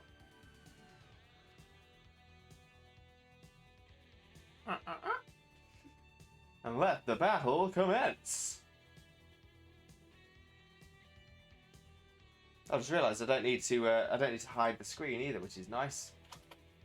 So we've got our shiny Stoice, Alolan Raichu, shiny Ludicolo, and shiny Lombre. That's right, 2 Pokemon from the same family in the same team. And I think we shall open with...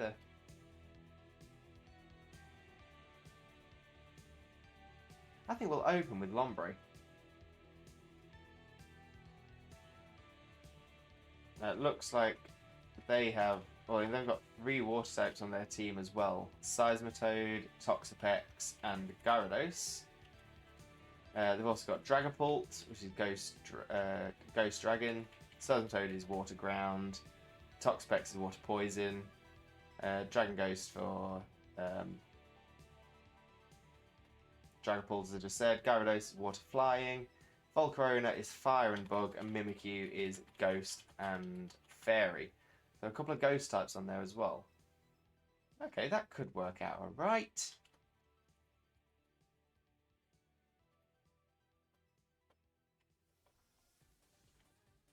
Should have done the idiot sound alert after I got done telling that one story earlier, Lewis. The Naked Cupboard Goblin story. Yeah, Naked Cupboard Goblin story is literally best described as idiots doing idiot things.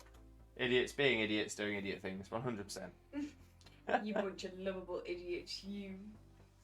Right, shiny Lombre.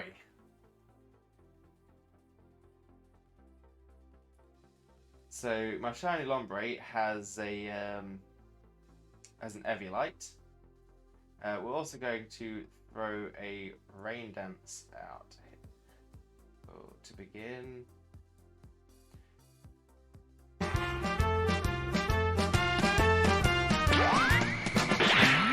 I've got a lovely bunch of Dragon Balls. Do-do-do-do-do. Here they are all sitting in a bunch. Do-do-do-do. 1 star, 2 star, all as big as my head.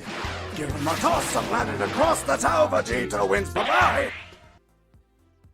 Oop, there it is. Love it. Okay, and now if we follow that up with a substitute, I didn't see what they did. I'm assuming they went for a Quiver Dance. Yes, they did. So, if I go for a sub here, it should give me an idea as to how well it'll survive. I went for another Quiver Dance anyway. Perfect. Perfect. I'm glad you appreciate the dance. It is entirely unrehearsed. Tyler had to do that to you, Lewis. I could distract you from the battle. To be fair, I think Xena's actually... Xena's done a clip before of me being distracted in battles. Let's see. Okay, so I've got my sub up. Let's go for a Muddy Water. Gone for a Fiery Dance, which is weakened by the rain as well, which is an odd choice. Might still take out the sub though. It did. But we'll go for a Muddy Water here. Now Muddy Water has a chance to reduce accuracy as well.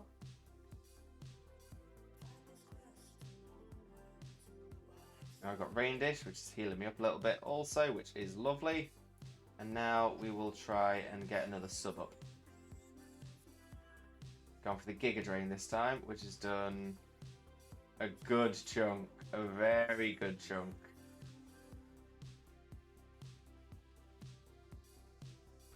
So there's a sub. Anyone notice this substitute doll looks like a Tyranitar plushie? Interestingly, you should say that, because the substitute design has essentially not changed since Generation 1. And its design is based off the original character sprite for in-menu of Rhydon. Obviously, the colours changed. but then the only edits that ever came from it to become the substitute that we know today are the little round marks next to the mouth, and it's now I say rumored, it's been confirmed by Satoshi Tajiri, the guy behind Pokemon. The substitute is actually a cuddleable version of baby Kangaskhan, the baby that's in Kangaskhan's pouch. So that's what the substitute's actually based off of. Yep, that's totally true. And say, learning with Limbo.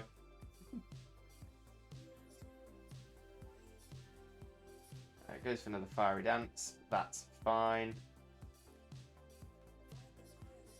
You can get substitute plushes though. I'm currently trying to find one. Pokemon Center in Japan sells them.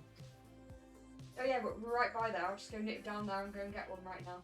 Oh, brilliant! I thought it might have been too far for you, but yeah, it's only the other it's only the other side of the planet. Oh my god! I literally went onto my Facebook by mistake, and I got a sponsored advert come up for Serial Killer Cafe in London. Looks like they're selling cereal online, and one of the cereals they're selling, this is why it's got recommended to me, is a Pokemon cereal. Oh. And it's got the all yellow Pikachu heads in it. Hold on, I'll show you the picture. Oh yeah, I've seen that before. That's really cool. That. Facebook knows what I like. Alright, keep spamming Muddy Water until Lombre goes down. There we go. Fiery Dance missed. That's why it's always a good idea to get the accuracy boosts.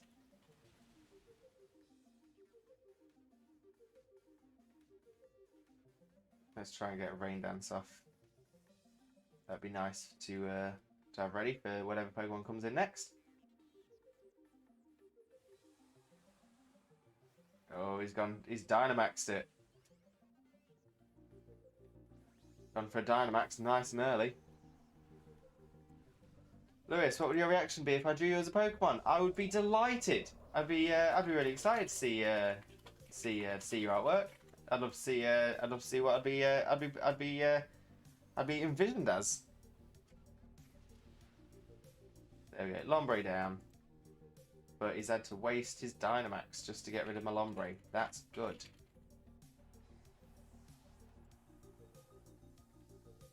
Okay, so I'm thinking up next.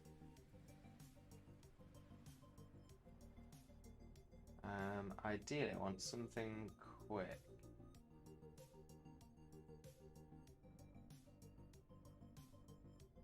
I'm thinking Noivern will be a good shout here. Resist the bug moves, resist the fire moves.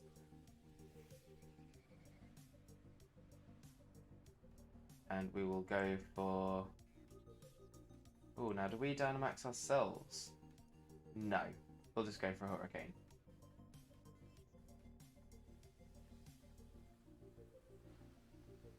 Oh, but Noivern isn't surviving that. Ain't surviving that at all.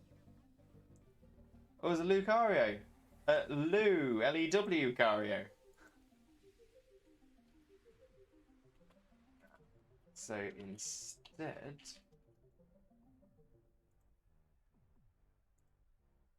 Oh, this is a tough one now. This is a real tough one.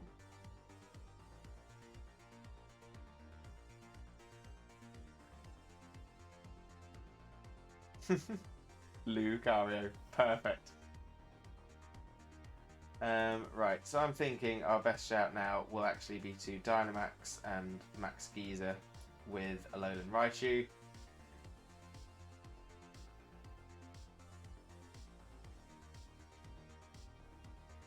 This is what I get for not paying much attention.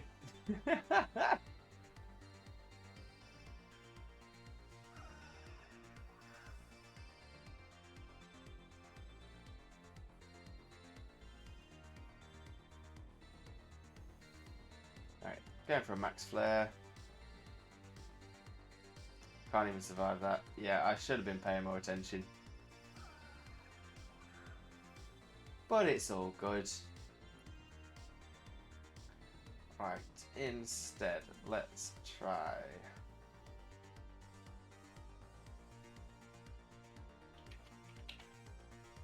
Let's try Duraludon.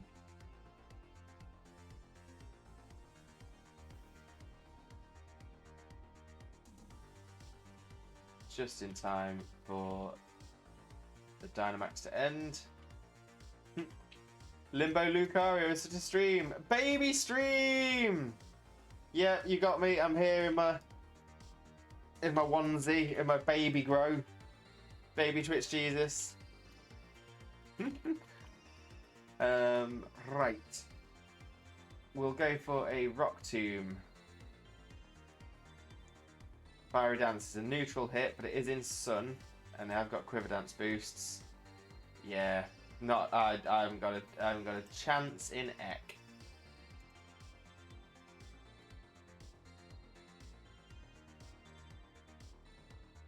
Going to Shiny Stoice.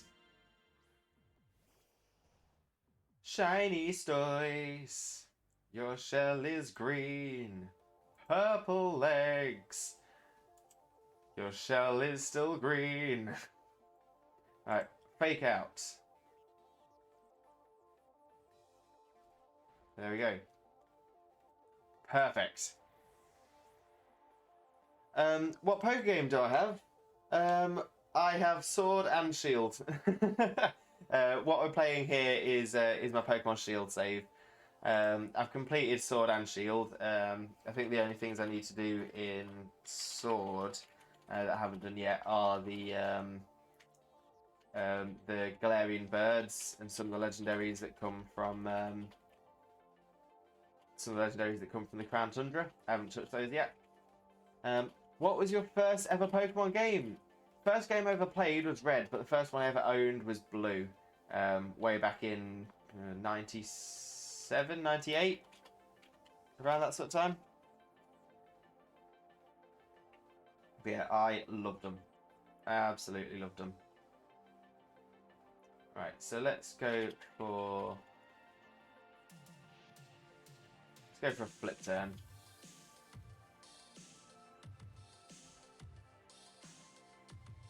We'll switch back out and we'll switch in to Ludicolo. Let's see if we can turn this around. It'd be amazing if we could, but I kind of doubt it. Shiny Colo! Shiny, shiny Colo!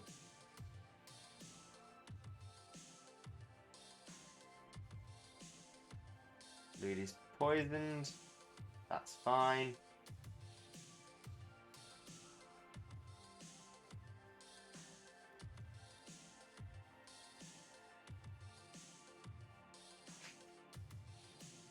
And we'll just blast off an energy ball. I think that's the best shout. Facebook has got a lot to answer for because I'm now currently looking at that cereal and thinking, I kind of want it. That's very expensive for a cereal, though. It is very expensive. It's £7. Sorry, for those of you who aren't aware. Facebook was advertising some Pokemon cereal to me, and now I'm looking at it, and it's £7 for a box of cereal. But I kind of want it. Quick, close the tab. Milko, Gen 1 Unite. Gen 1 represent. Right. I'm thinking... Yeah, I'm going to pop Rain Dance up. Perfect timing to do that as well.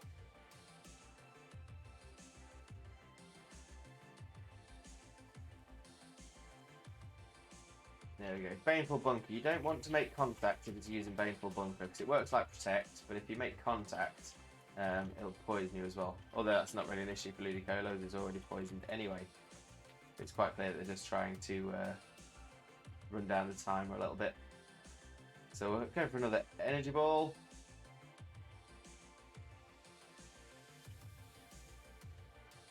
Oh, there's the withdraw. Into Gyarados.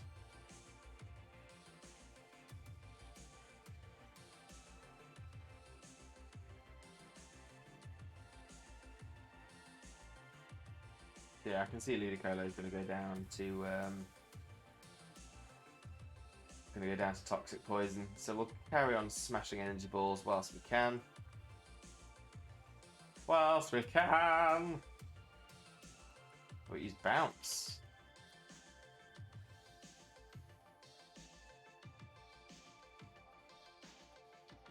Ludi just surviving with the poison. So let's...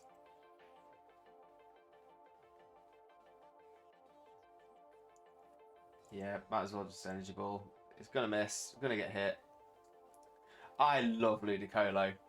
And so I had a rain dance rain dance team that I took to the VGC Nationals that we had in Nottingham. And yeah, Ludicolo was part of that team. Ludicolo, Alolan Raichu, they were amazing for me way back when. Okay, so it's now down to Shiny Stoice to attempt to bring this back. I can't see it happening if I'm totally honest. We'll start with a fake out. Get a chunk of damage and a flinch. And we'll go for a rapid spin because I bet it's going to use bounce. No, it used power whip. Didn't see that coming. Shiny Stoice just holds on with 4 HP. Let's go! Citrus Berry. Bom bom bom.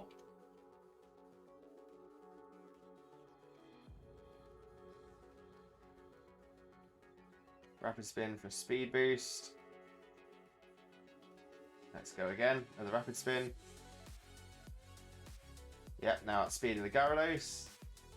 And we took it out. Okay, so now we've got Shiny Stoice with +2 in speed. Very low HP. The rain is still up, I think, for one more turn. And Toxapex comes out next. So Toxapex, what we don't have much damage for. Yeah,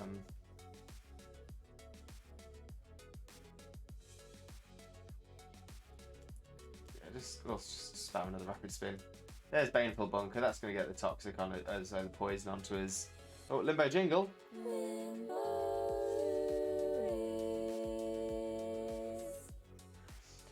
Yeah, the Limbo Jingle is a jingle that was created for us by the wonderful Nervous Duck Love, who's also on Twitch. Ah, there we go. Bless me. Sneezed as I typed Bless that. you, baby. Yeah, she's actually done quite a few for a few people. She's so incredibly talented. So definitely give her a check out. Right, I think this is pretty much done. I don't think there's anything we can do. I'm just going to go for liquidation, see how much damage it does. Just 'cause I'm interested. It did a bit. It did a bit. Did reduce its defense though. But yeah. Unfortunately, this rain team wasn't perfect. Oh, we've still got 4 HP though. Let's go for the liquidation. Why not? There's the Baneful Bunker, as expected. And we have been stalled out. Easels, peasels. GG, GG, GG. WP. Yeah, so I'm glad I don't take the battles too seriously, else I can imagine I would be incredibly salty right then. But I just do these battles for the fun. We don't want to receive a lead card for someone we don't know. Oh.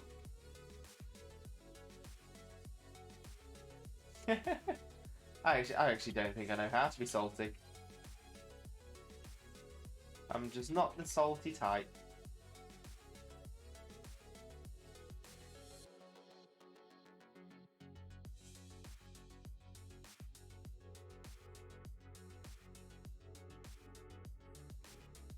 Okay, so I think that's where we're going to be looking at leaving it then. And so I'm going to get some food, have a rest, get ready for my. Oh, is that working? Nope. No. You have to do it yourself. Sorry, I did try. There we go. Trying to be helpful. Gonna have to figure out why that's not working. Maybe just the cache needs refreshing, or maybe you didn't connect OBS to TrueFire. Maybe. It could be that. Yeah. So that is going to be the end of today's stream. Thank you so much for hanging around, everyone. Coming up tomorrow, I'm going to be streaming from 2 No, you're p.m. not. You're not streaming tomorrow because it's Ducks Community Day. Remember, you said you promised. Oh yeah. We're doing a Nervous Duck Love is doing a community day. Starting from 3 p.m. Starting from 3 p.m. On her channel. I'm Yes. assuming. Yep. I thought I wasn't streaming. We were practicing it then. So we haven't had a chance to practice it yet. We'll give her a call. And we've had a follow. Lord. Is that a follow? It looks like a follow. What's happening? Why is it not showing up? What's happening? Flaming Piranha. Thank you so much for your follow. Really appreciate it. So we're going to be doing a community day on Duck Stream tomorrow at 3 p.m. In which we'll be playing some community games, I assume. So that's going to be a lot of fun from 3 p.m. Other than that, I will next be streaming properly on Friday, and I will be doing No Man's Sky. No, on Friday. No, Friday, of course. No, Friday is normally my day off streaming. So instead, we'll be on Not That Xena's channel, and I'll be joining her there, where we'll be doing the release day new Pokemon Snap. So definitely make sure you're ready for that one. That one is going to be unmissable. Then on Saturday, I will be streaming No Man's Sky, and that will be from... No, Saturday you're doing Minecraft Pixelmon. Saturday's Minecraft Pixelmon, and Sunday's changed as well. So it's because everything has changed. So essentially, if you want to know when Lewis is streaming, look at his schedule, but he's essentially next streaming on Saturday at 1 o'clock. Yeah. So we've got so tomorrow Community Day on Nervous Duck Love's channel. On Friday, Pokemon Snap stream on Not That Xena's channel. Do not miss that. Unmissable. Most important stream of the week. Saturday is going to be a dual stream at 1 o'clock on this channel, which is our Minecraft Pixelmon. And then Sunday is when we have No Man's Sky on at... Oh no, in fact this Sunday is going to be different as well, because we're going to be doing our first Pokemon Snap stream on this channel. So that's going to be a 100% completionist run through of Pokemon Snap, and that's going to be Sundays from 2, maybe 1, but I'll be able to update that on Twitter and Discord for everyone as it comes. Other than that, all we need to do now is have a look to make sure we can get you booked in for a raid. So let's see who's on. Let's have a little look. See who we got.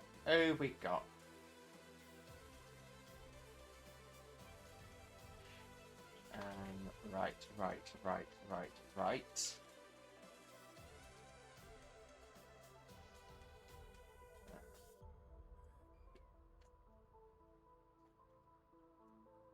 I'm just wondering who we've got to raid us across to. Let's just have a quick check in here as well. I don't think.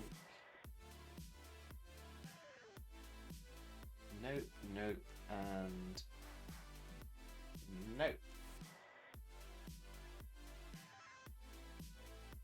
No, it doesn't like we've got any Arcadian Lights crew online, which is what I was checking. Yeah, so we haven't got any of the Arcadian Lights crew on, so let's We can try and let's raid pop someone on completely somebody new else. if you wanted. Yeah, I'm just having a little look.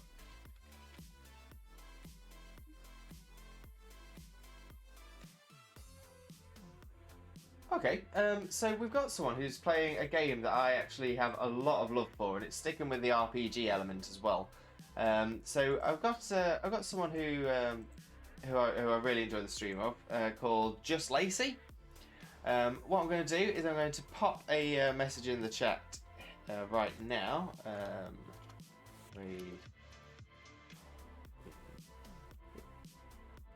Just Lacey. So Just Lacey is just playing a little bit of the Elder Scrolls games, Elder Scrolls Online, in fact. So do us a favour, copy the message that's just come through into chat, and we will paste it into her channel when we go across. So yeah, as I said, we've got plenty of things coming up for you to watch streaming wise. Myself and Xena will be appearing on Never Stuck Loves channel tomorrow for Community Day starting at 3. On Friday, on Xena's channel, we are going to be doing our first ever playthrough, and Xena's first ever playthrough of Pokemon Snap on release day. On Saturday, we're doing our Minecraft Pixelmon dual stream, and on Sunday, I will be doing Pokemon Snap 100% completionist run through. So yeah, so we've got loads of exciting things coming up. I hope you have a wonderful day. I hope you have a wonderful day, morning, evening, or night, depending on where you're on the world. I hope you're all well. I hope you're lovely. I know you're lovely. I'll see you all next time. Bye bye.